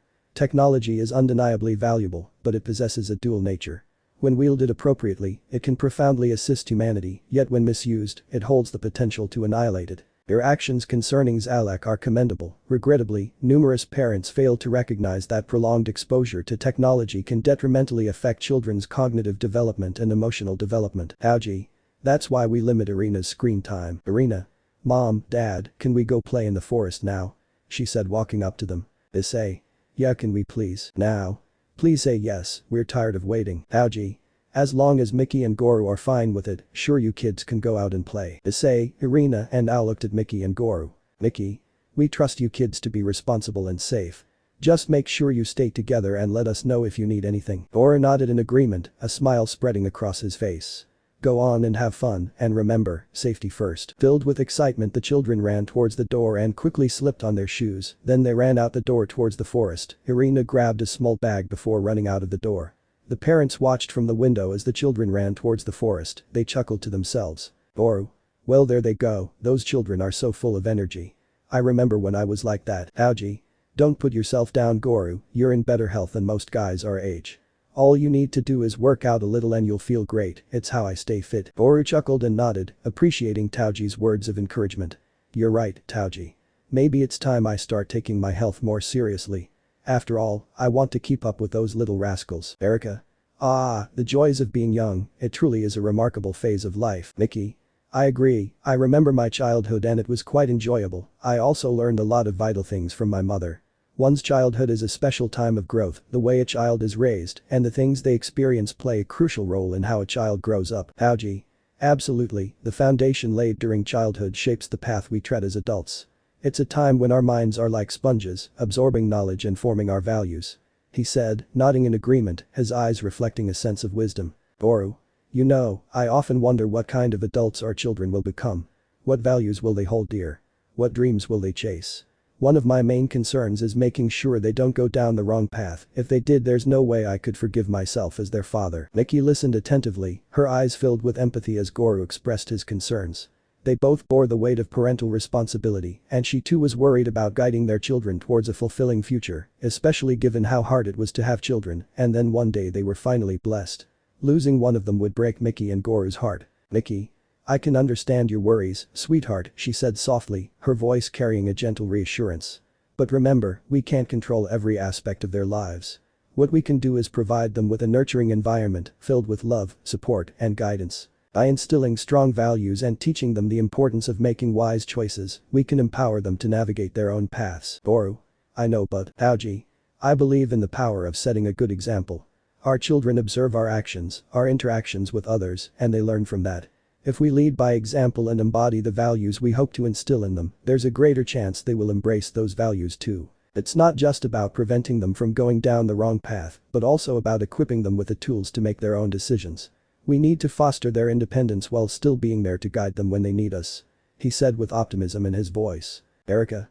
That's very true. As parents, we have the power to guide them and instill in them the values we hold dear. We can offer them a nurturing environment where they can grow, learn, and become the best versions of themselves. But we must also remember that they are individuals with their own unique paths to follow. We can guide them, but ultimately, they will make their own choices and forge their own destinies. Taoji.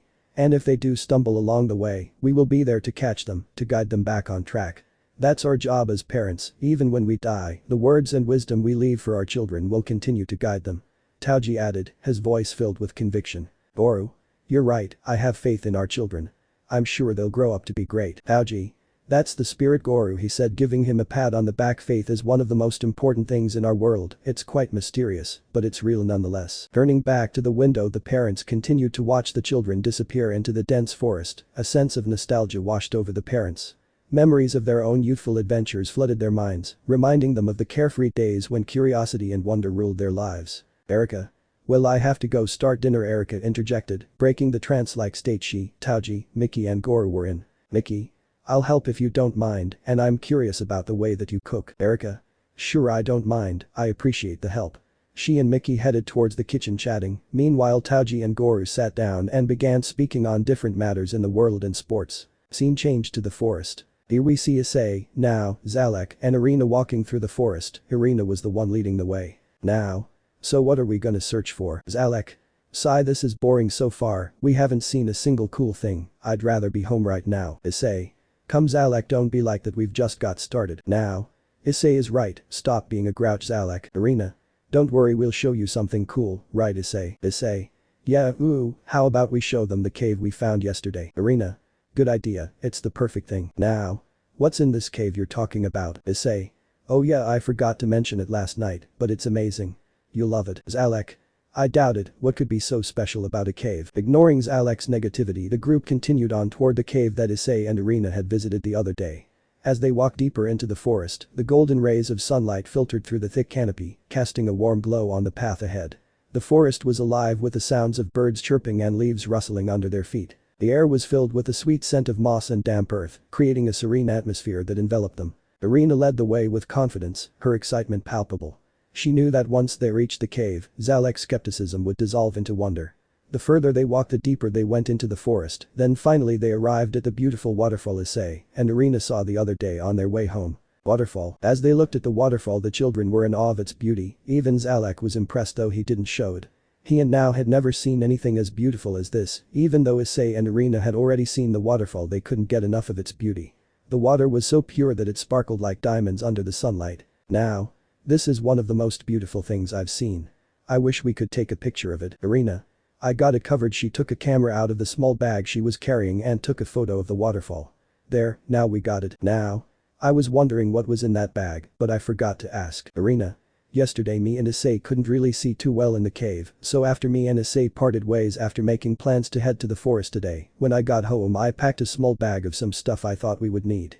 I wanted to be prepared for anything that might pop up today. My mother helped too." "Now. That's really cool." "Irina. So Zalek, are you excited yet?" "Zalek. Not really." "Irina.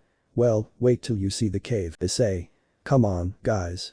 The cave is just past this waterfall." Feeling more excited now, Issei took the lead, with Now and Irina following closely behind. However, Zalek remained behind for a moment. Zalek. Amazing, he whispered to himself, captivated by the stunning beauty of the waterfall. After a brief pause, he finally joined his siblings and Irina. Eventually, they reached the entrance of the cave. As they approached, a refreshing breeze greeted them, carrying whispers of mystery and adventure. Irina. Alright, everyone, grab a flashlight.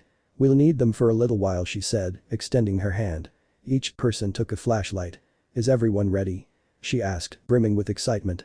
Issei and his siblings nodded, and together they all ventured into the cave. As they walked, they had to be cautious of their footing, as the cave walls and floor were slippery. The sound of insects and other small creatures scurrying echoed through the cave.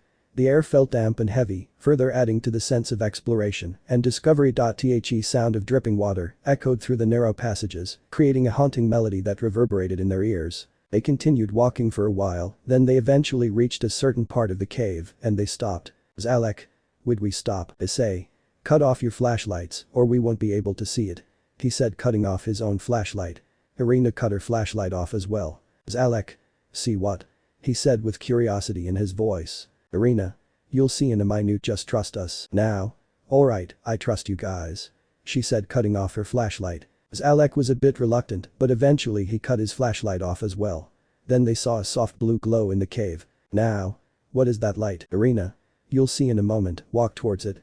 Irina and the group began walking towards the soft glowing blue light. As they walked, each of them had their hands on each other's shoulders, so if in the event they stumbled they could catch each other. And so they wouldn't get separated, not that they thought they would. Shortly they entered the area of the cave where Issei and Irina had come across the geodes and crystals. The room shined brightly, it was almost like looking up at the stars on a clear night. Zalek and Now were in awe at the breathtaking sight before them. The walls of the cave were adorned with clusters of vibrant crystals, reflecting the beautiful lights from themselves and the geodes. Zalek reached out tentatively, his fingers brushing against the smooth surface of a crystal. Its energy pulsed beneath his touch, filling him with a sense of wonder and curiosity. Zalek. Wow, Zalek's eyes widened in amazement as he took in the breathtaking sight. This is so amazing, he exclaimed, his voice filled with childlike wonder. Now nodded enthusiastically, her eyes shining with excitement. I feel like we've entered a different world, I've never seen anything like this before. It feels like you can touch the stars, Irina. That's exactly how I felt the first time I discovered this place, she smiled, her voice filled with happiness. Zalek. I hope we find more amazing things, he said, his voice echoing in the vastness of the cave. His boredness and disinterest had now faded, he was completely interested in what else the cave held. Issei. I'm sure we will, there are more parts of the cave that Irina and I haven't explored yet, Irina. But let's take a break first, we've got plenty of time. Let's eat some of the snacks I brought. She said as she sat on a large rock that was dry. Zalek. Alright, sure. He said as he walked towards Irina. Now. Good idea, exploring takes a lot of energy, Issei. I agree. As they each settled down on a dry rock, Irina opened her bag and took out a variety of snacks. The tantalizing aroma of freshly baked cookies and savory sandwiches filled the air, slowly rejuvenating their spirits. As they indulged in the well-deserved break, their eyes wandered around the cave, marveling at its intricate formations. Stalactites hung from the ceiling like chandeliers, glistening with a mesmerizing beauty. Stalagmites stood tall and proud, as if guarding the secrets hidden within the depths of the cave. The play of light and shadows created a mystical atmosphere, captivating their senses. Now. It's hard to believe you two found such a beautiful place like this. Zalek, his mouth still half full, swallowed his food eagerly before chiming in. I agree, it's incredible. Issei. It was a stroke of luck, really. Irina and I were exploring this part of the forest, and we stumbled upon a hidden entrance. We couldn't resist going in, and that's when we found this hidden gem. Irina. Maybe, but I believe it was God who blessed us to find this cave. Zalek. Shouldn't we be going now, Issei? Yeah, let's keep exploring the cave. Irina. Sure, then let's see what else we can find in the forest. Now. Okay, let me finish my cookie, she said, then she quickly ate her cookie. Alright, I'm ready, let's go. As they ventured deeper into the cave, the air seemed to hum with a gentle energy, a melody of possibilities waiting to be explored. The group couldn't help but be drawn further into the heart of the cave, their curiosity overpowering any sense of caution. As they continued their exploration, the group noticed a faint melody in the air, growing louder with each step. It was a hauntingly beautiful tune, echoing through the crystal-laden chamber. As they walked through the cave, they each took turns taking photos of its stunning beauty. Finally, they emerged into another part of the cave, and it had a pool of water, it was crystal clear. Irina knelt down and dipped her fingers into the cool water, giggling as it tickled her skin. Issei and now joined in, splashing each other playfully, their laughter harmonizing with the soothing melody of the flowing stream. Zalek stood there watching deep in thought, although he wouldn't admit it out loud, he was actually enjoying himself. He stood there still thinking to himself, but then Irina splashed him with a little water. Zalek. Hey, now. Come on Zalek, join in, this is fun, splash us back. With a playful gleam in his eyes, Zalek cupped his hands and splashed a generous spray of water towards Issei, now, and Irina. The crystal clear pool became their playground, a sanctuary of laughter and pure delight.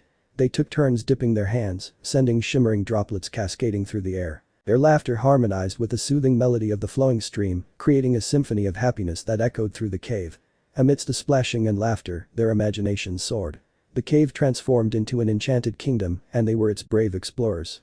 Each splash became a magical spell, each ripple on the water's surface, a secret message from a hidden world. Eventually, their water-filled adventure subsided, and they found themselves sitting on the cave floor, their clothes damp and their faces flushed with joy.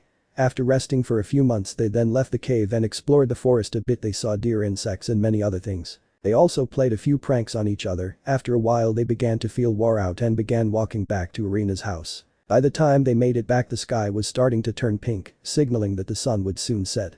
When they entered the house, Erica and Mickey busied themselves in the kitchen, their laughter and conversation filling the air. The tantalizing aroma of a home-cooked meal wafted through the house. While Tauji and Goro were sitting in the living room discussing various different things, there was also a chessboard on the coffee table in the living room.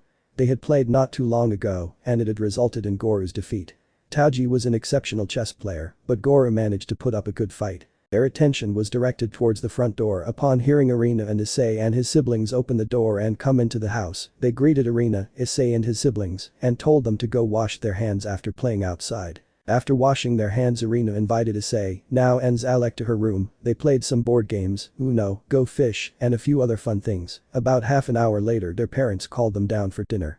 When they came downstairs they were hit with a mouthwatering aroma, it made their stomachs growl. The dinner consisted of a mixture of European and Japanese dishes to satisfy both families in case one didn't like something, and it was a good way to introduce new dishes.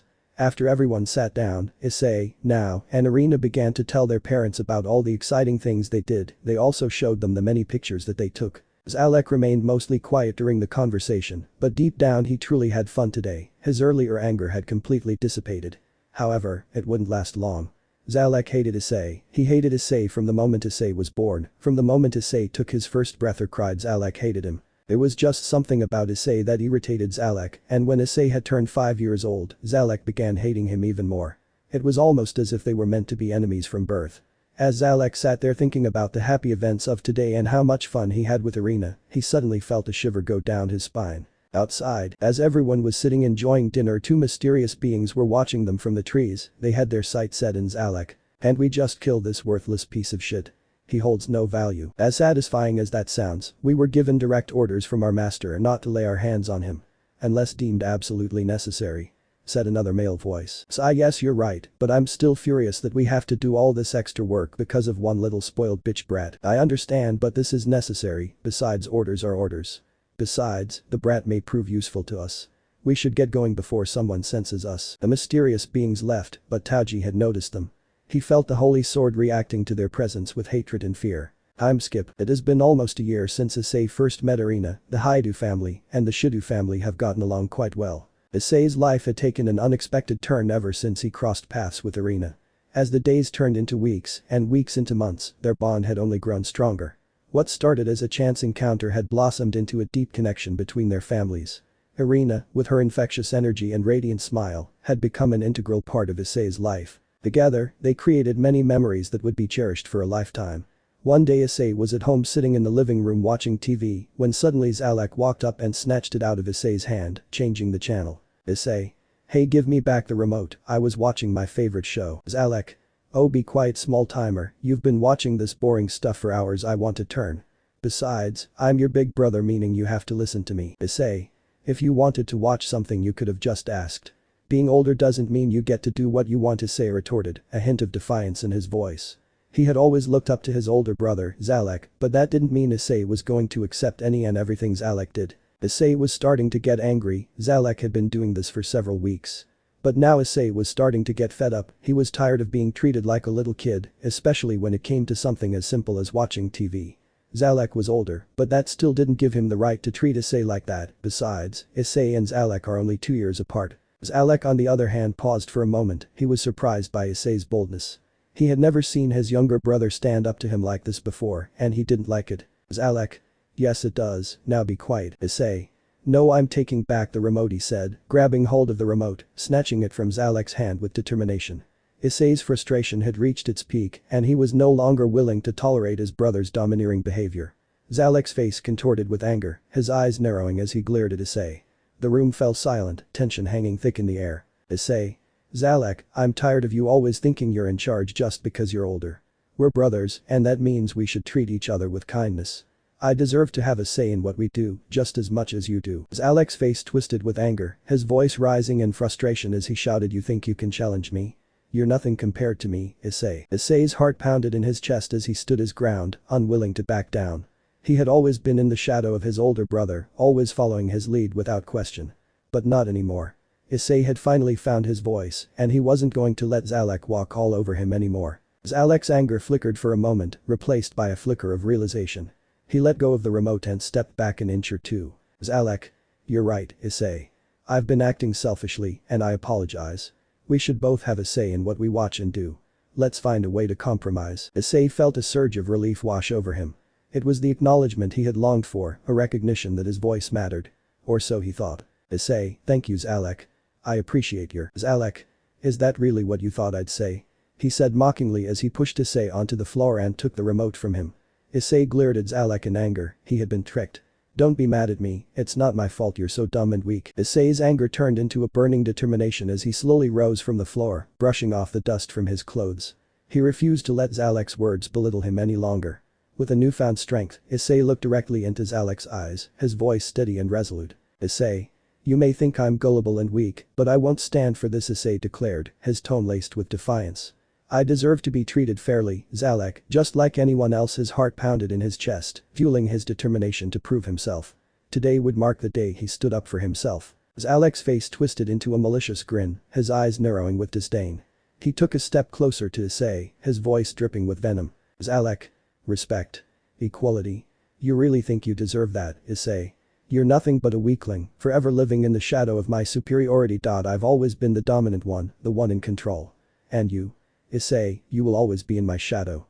You're just an insignificant speck in my path that's been ruining everything. Issei's fists clenched, his knuckles turning wide as his anger intensified. He refused to let Zalek's words break him, but the pain of being constantly undermined by his own brother cut deep. Issei. You may think you hold all the power, Zalek, but that's just an illusion you've created to mask your own weakness.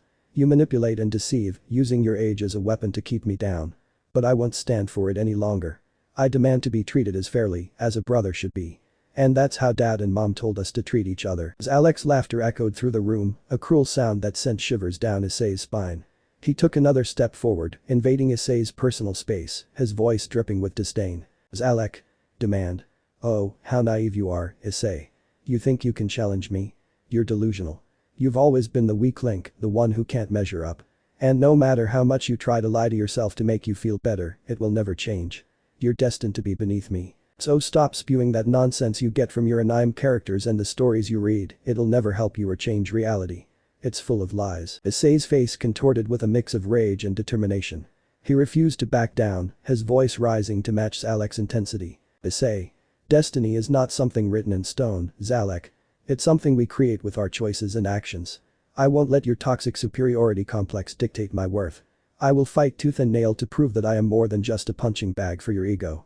And don't you dare talk bad about my anime and manga, at least I don't watch stupid girly stuff. Zalek's eyes burned with a fiery intensity as he towered over Issei, his voice laced with malice. Zalek. How dare you? You know what, I've had enough of you, you think you can challenge me? Fine, I'll show you just how weak you are. Issei's chest heaved with a mixture of anger and determination. The weight of Zalek's words hung heavily in the air, but he refused to let them consume him. With a steely gaze, he locked eyes with his brother, his voice filled with unwavering conviction. Issei. You may believe that I am destined to be beneath you, Zalek, but I refuse to accept that as my reality. I am not defined by what you think of me. I am defined by my own strength and will. Issei said defiantly, and while he did speak the truth, a lot of he was saying did come from some anime and manga lines. With those final words, the room fell into a tense silence. The air crackled with the intensity of their confrontation, their individual desires for dominance clashing fiercely. The tension in the room reached its breaking point as Issei and Zalak stared each other down, their anger and frustration fueling their desire to prove their dominance. In a moment of heated impulsiveness, Issei lunged at Zalak, initiating a physical struggle between the two brothers. They grappled with each other, their bodies entwined in a fierce display of strength and determination. Muscles strained and sweat poured down their brows as they fought for control. The room echoed with the sound of their heavy breaths and the occasional impact of bodies colliding. They also broke a few important things in the room. Issei's determination and newfound resolve empowered him, fueling his every move.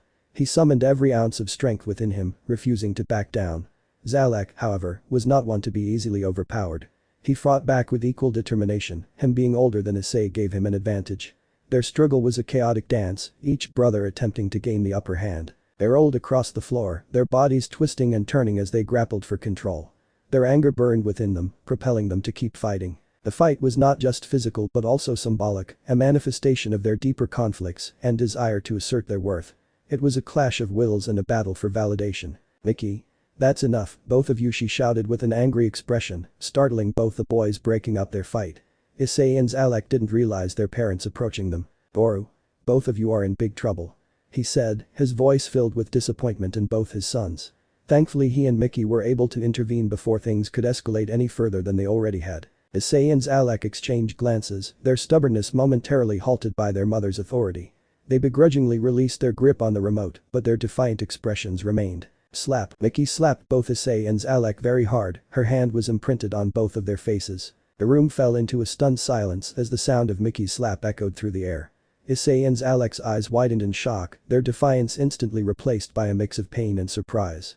The sting of her palm lingered on their cheeks, a stark reminder of their disobedience. Mickey's anger had reached its boiling point, fueled by Issei and Zalak's constant bickering and disregard for their family's harmony. She had always prided herself on being a patient and loving mother, but even the most patient souls have their limits. "Boru. You both deserve it, you need to understand the consequences of your actions," he said, his voice carrying a weight that resonated within their hearts. "We are a family, and we should treat each other with respect and kindness." Issei and Zalak looked up at their father and nodded, their earlier defiant expressions replaced by a somber understanding. They had crossed a line, and now they had to face the repercussions. The room was heavy with tension, the air thick with the realization that their actions had consequences beyond their immediate desires. Mickey, on the other hand, was still furious and tried to compose herself. She knew that a mere slap could not mend the underlying issues that had led to this moment. There was a deeper conversation that needed to be had, emotions that needed to be expressed, and wounds that needed to heal. Mickey's voice, laced with a mix of anger and disappointment, pierced the room like a sharp blade. "We need to talk. On your knees, both of you," she commanded, her tone leaving no room for negotiation. Issei and Zalak exchanged glances, fear and apprehension etched onto their faces. They had never witnessed their mother so enraged, and the prospect of the impending punishment sent shivers down their spines. With trembling legs, they reluctantly sank to their knees before their parents, while Mickey and Goru assumed their seats on the couch. Mickey's expression hardened as she continued, her words cutting through the air like shards of glass. Your father and I are utterly disappointed in both of you. Look at what you've done. You've demolished several paintings, shattered my beloved vase given to me by my mother before she passed. Food is strewn across the floor, plates lie broken on the floor, which could cause others to get hurt, and worst of all, you've bruised each other." The weight of her words settled heavily upon Issei and Zalak, their heads bowed lower in shame. The reality of their destructive actions became glaringly apparent as Mickey meticulously listed the damages that they caused. "Boru. You have not only shown a complete disregard for our possessions, but also a lack of empathy and respect for one another. Destroying material belongings is one thing, but resorting to physical violence is an entirely different level." His disappointment radiated from his eyes, and his voice tinged with a mix of sadness and reproach. Issei and Zalak exchanged guilt-ridden glances, their faces etched with the weight of remorse. The realization of the pain they had caused their parents and each other settled like a heavy stone in their chests. They had allowed their petty quarrels to escalate into a destructive frenzy, forsaking the values and principles their parents were trying to instill in them. "Mickey. We are not just teaching you a lesson about material possessions, but about the fundamental values of empathy, responsibility, and the importance of our family's unity. Destroying our home and hurting one another is an egregious betrayal of those values." She spoke with a voice mixed with fury and determination. "Boru. We will not tolerate such behavior within this family. You must fully grasp the gravity of your actions and the pain you have inflicted on us." His voice, filled with a stern resolve, echoed through the room. "Mickey. Now then, we're going to ask some questions and if you attempt to lie, your punishment will become more severe than it already is. Do you understand? She said sternly. Issei and Zalak nodded, their eyes filled with a mix of fear and regret. They knew they couldn't escape the consequences of their actions, and now they were faced with the daunting task of admitting their wrongdoings. Mickey's gaze bore into them, her anger simmering beneath the surface. Who started this destructive rampage? She demanded, her voice sharp and cutting. Issei. It was me, he confessed, his voice barely above a whisper. The weight of his admission hung heavy in the room, intensifying the atmosphere of disappointment. Mickey. And you, Zalak? She asked, her tone leaving no room for evasion. Mickey's eyes narrowed, disappointment etched deep within her features. Zalak swallowed his spit hard, his guilt weighing heavily upon him. Zalak. I was involved too, he admitted, his voice laced with shame. He wanted to lie, but he knew that it wouldn't end well for him. Goro. You both have violated the trust we placed in you. Your thoughtless actions have damaged some things in our home, and you hurt each other.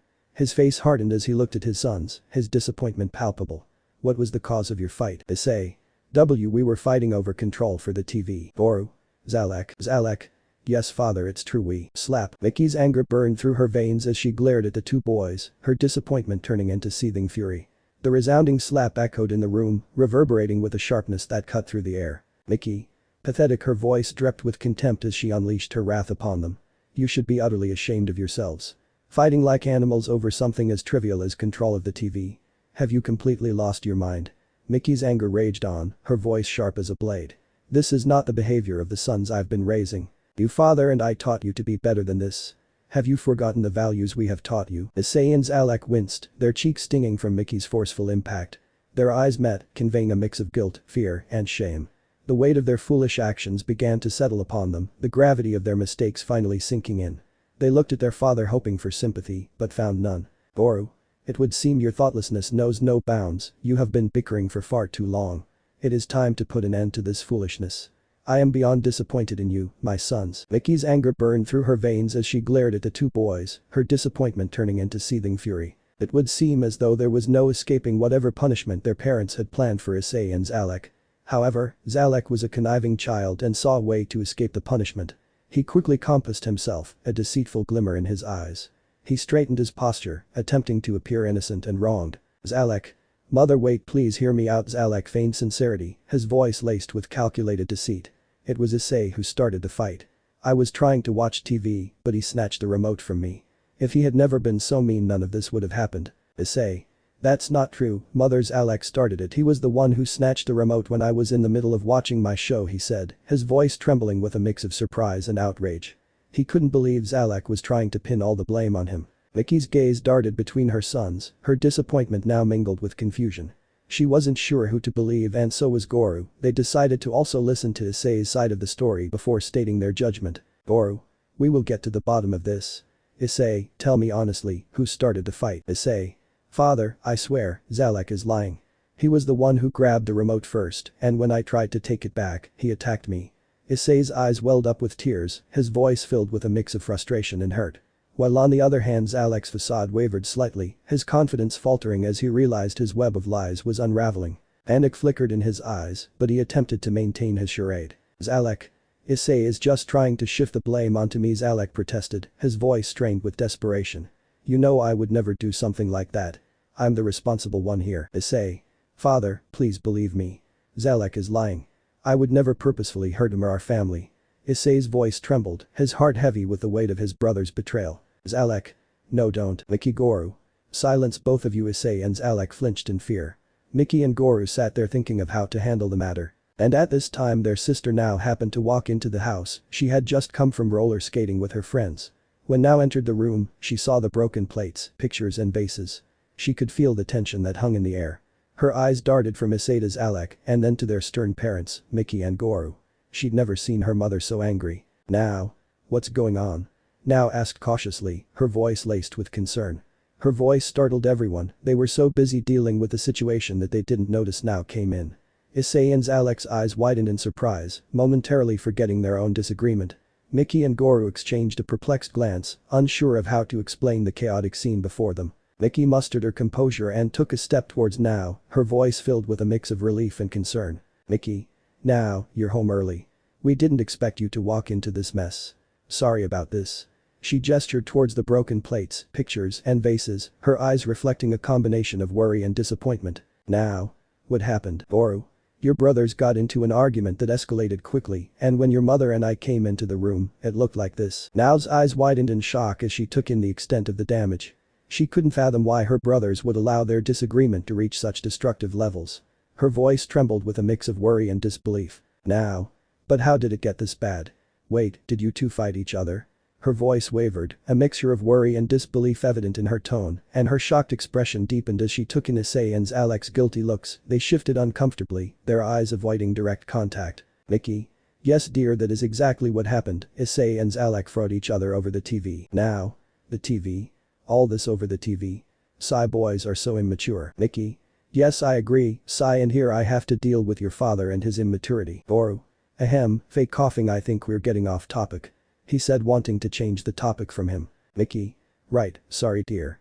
Back to the main topic. Goru's phone rang. Boru? Excuse me, I need to take this call. It won't take long. He said as he got up from the couch and walked towards the kitchen. Issei and Zalek let out a sigh of relief. Mickey? Don't think this is over, as soon as your father is done with his call we will continue this discussion. Now. What's going to happen to Issei and Zalek? Mickey? We haven't decided yet. Issei and Zalek both say it was the other who started it, but we have no idea who to believe. Nao's eyebrows furrowed as she tried to think of what to do in this situation. With a deep breath, she approached Issei and Zalek, her voice gentle yet firm. Now. Issei, you two are so immature. Issei and Zalek, one of you is obviously lying. Lying won't solve anything, all you're going to do is make your punishment worse. You might as well fess up. You know how mom and dad are. Nao said, her eyes searching their faces for any signs of remorse or honesty. Issei. Now, I swear I didn't do what Zalek claims. He's twisting the truth, trying to shift the blame onto me. Issei's trembling voice pleaded for understanding. Zalek. No, now, you have to believe me. I would never purposefully harm Issei or our family. He's deceiving you. Zalek's desperation resonated in his words. Nao's heart ached at the sight of her brother's anguish. She was unsure of who to believe, both Issei and Zalek seemed to be telling the truth. Just as she was about to speak, their father Goru walked into the room having finished his phone call. Goru? Well kids, I've got some great news. Your grandparents are coming to pick you up sometime tomorrow. You'll spend the rest of your vacation at their place. It's been a while since you've seen them, hasn't it? The kids, Issei, Zalek, and Nao, expressed their joy through cheers as they were looking forward to spending time with their grandparents. Issei and Zalek, in particular, had an additional reason to be happy. They hoped that their parents would overlook the trouble they had caused. Unfortunately for them, their optimism was misplaced. Mickey? Hold it, we still need to decide how we're going to punish Issei and Zalek for all the damage they caused in the house, especially destroying the vase my mother gave me. Perhaps the two of them shouldn't go at all, we could just send Nao. I'm sure she'd have fun without her brothers. Issei. But it was Zalek's fault. Zalek? No, it was Issei's fault. Mickey? Shut it, as far as I'm concerned you're both responsible, Mickey scolded, her voice filled with frustration. She had heard enough of their bickering and was determined to find a suitable punishment for both of them. It no longer mattered to her who was right and who was wrong. Regardless of who was lying and who was being honest, both of them were responsible. Boru? Actually Mickey, while I was talking to my father, I came up with the perfect punishment for the two of them.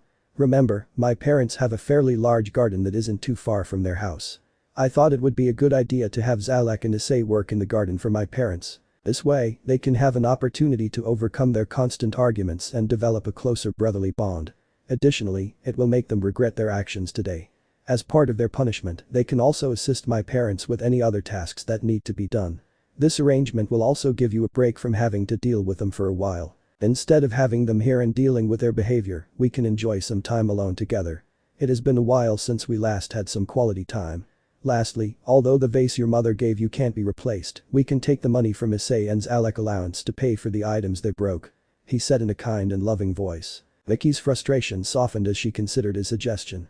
It seemed like a reasonable and effective way to address the ongoing conflict between Zalek and Issei. She nodded approvingly, appreciating Goru's thoughtfulness in coming up with a solution that aimed to foster growth and reconciliation. Mickey? That's actually a brilliant idea. Working in the garden and assisting your parents with other things will give Issei and Zalek a chance to reflect on their behavior and appreciate the value of cooperation. It might even help them appreciate each other's strengths and differences and also teach them the importance of working together as a team. And before the two of you start arguing about whose fault it is, I must honestly say that both of you are to blame. Whoever initiated the conflict was in the wrong, and even if one of you was not at fault, you should have simply stepped back and waited for your father and me to intervene. This is what you would have done if you truly valued peace and happiness. So refrain from complaining about your punishment. Additionally, if we receive any complaints from now, your grandparents, or anyone else regarding your behavior, you will be held accountable for that as well. Is that understood? Issei and Zalak glared at each other with a seething, venomous hatred that seemed to consume every fiber of their beings. The air in the room turned icy, thick with animosity and resentment. Issei's eyes narrowed, his jaw clenched tightly. The mere sight of Zalak was making his blood boil, his every instinct urging him to lash out and unleash his pent-up anger. He clenched his fists, his knuckles turning white. He couldn't stand the thought of being held accountable for his brother's misbehavior. Zalak, in return, sneered with a twisted sense of satisfaction, relishing in Issei's visible agitation. While it was true that Zalak wouldn't be able to enjoy himself at their grandparents' place, the fact that Issei wouldn't enjoy himself either was good enough. As they say, misery loves company. The air in the room grew tense as their anger radiated off them in waves. Mickey's words had struck a nerve, hitting home the reality of their actions. They had always been competitive, constantly vying for their parents' attention and approval, and fighting over things like the TV. But now, their rivalry had escalated to a point where it was affecting not only their relationship, but also the harmony of the entire household. Boru. I understand why you two are angry, however, you brought this on yourselves. Regardless, your mother and I believe in both of you. We know that deep down, you still have the capacity to love and support each other. This punishment is not meant to be a burden, but rather an opportunity for growth. Embrace it, learn from it, and let it strengthen your bond. He said, trying to calm the boys down, sensing their hatred. He wanted them to see the value in their punishment. But his words only seemed to stoke the fire in Issei and Zalak's hatred for each other. Mickey, observing their reactions, was taken aback by the intensity of their animosity. She felt her heart sink. She had hoped that their words would serve as a catalyst for change, but instead, they seemed to have stoked the flames of their hatred. The realization that her sons were spiraling further into darkness filled her with a sense of helplessness. Now felt the hatred too, and she was worried as well. She loved both of her brothers and didn't want them to hurt each other. Issei. This isn't fair, I'm always being caught up in Zalak's problems. He started it. Zalak has always been the troublemaker, the one who ruins everything. I can't stand him. Now. Issei, you don't really. Zalak's laughter filled the room, a bitter, mocking sound that cut through the tension like a knife. Oh please, Issei. You're just jealous of me. Admit it, you can't stand the fact that I'm better than you. Issei. Never, I'd never be jealous of you. Mickey's heart sank further, tears welling up in her eyes. She had hoped for resolution, for a glimmer of remorse in their eyes, but all she saw was a deepening chasm of hatred between her two sons. The weight of their broken relationship hung heavily in the air. Boru. Enough, his voice boomed with authority. You may harbor this hatred now, but mark my words, it will consume you both. The consequences of your actions will extend far beyond this moment. You will lose not only each other, but also the love and support of those around you. You are both still young, there is no reason for you to feel this way about each other. Can't you see that you're making your mother cry? Issei and Zalak looked at their mother, and she indeed had tears in her eyes. The look in her eyes made the hatred in Issei and Zalak's heart for each other waver. There isn't nearly a boy in the world who doesn't love their mother. Both of you go to your rooms now. As Issei and Zalak stormed out of the room, their footsteps heavy with disdain, Mickey felt a profound sense of loss. She knew that the road ahead would be treacherous, filled with heartache and difficult choices. But she refused to lose hope, clinging to the belief that love and forgiveness could ultimately prevail. Now grabbed her mother's hand, trying to comfort her, but in reality now was slightly scared. She was scared Issei and Zalak might one day accidentally harm each other. Boru. Don't worry now, I'm sure Issei and Zalak will forget about this stupidity and go back to loving each other. There's no amount of hatred that love can't overcome. I have faith in your brothers. Hearing her father speak made now feel a bit better. She truly hoped that Issei and Zalak would forgive each other and become friends again. Boru grabbed Mickey and brought her into a hug, wiping the tears from her eyes. I know it hurts to see our children behave like this, but give it time, I'm sure it'll all pass. Mickey. I know, but I don't understand how they can have so much hatred at such a young age. Sigh, I'm worried for their future. She said as she leaned on Goru's shoulder. Boru. Now do us a favor and go to your room for a while, your mother and I need to talk. Now nodded and went to her room upstairs. Once Now was gone, Goru and Mickey sat down on the couch, and Goru put his arms around Mickey, tightened, his voice filled with a mixture of empathy and wisdom. You know, Mickey, human emotions are complex and sometimes unpredictable. Hatred, too, is a part of that spectrum. It's unfortunate that our children have been consumed by it, but it's crucial for us to understand that it's a part of their growth and development. He paused for a moment, gathering his thoughts, before continuing. Hatred stems from pain, fear, and misunderstanding. It's a reflection of the turmoil within, a desperate attempt to protect oneself. But deep down, beneath the layers of anger and resentment, lies the possibility for change and redemption. Throughout history, we humans have witnessed the transformative power of love and forgiveness. It is through these emotions that we can break down the barriers that separate us.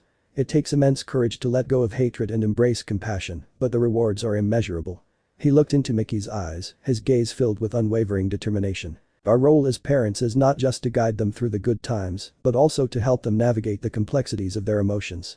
We must teach our children the value of empathy, the beauty of forgiveness, and the importance of understanding. No matter how much people try, hatred can never be completely erased, it will somehow form one way or another. Endeavors, the erasure of hatred remains an elusive aspiration, persistently finding avenues to manifest itself.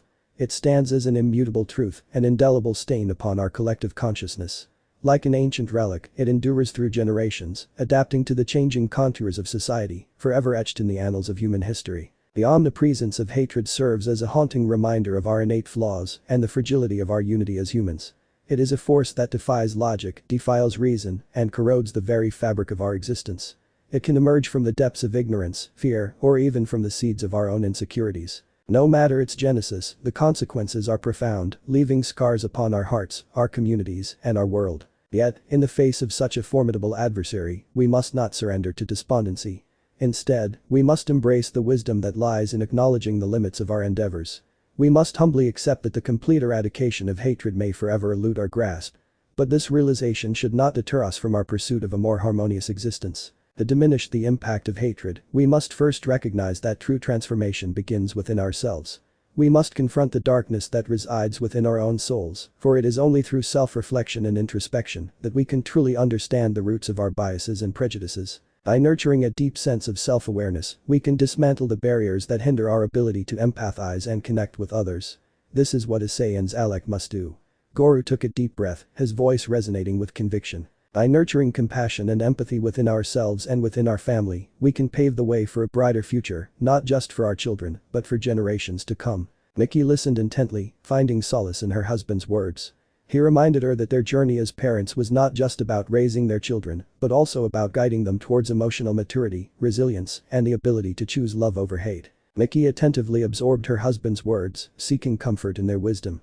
He affirmed that their role as parents extended beyond the mere act of raising their children. It encompassed the vital task of nurturing emotional growth, fostering resilience, and instilling the capacity to embrace love rather than succumbing to hatred. Let me know in the comments below if you guys want the next part. Also check out my other video that has been shown and left. Thank you for watching. If you enjoyed this video, please like and share this video. And have a fantastic day. Bye.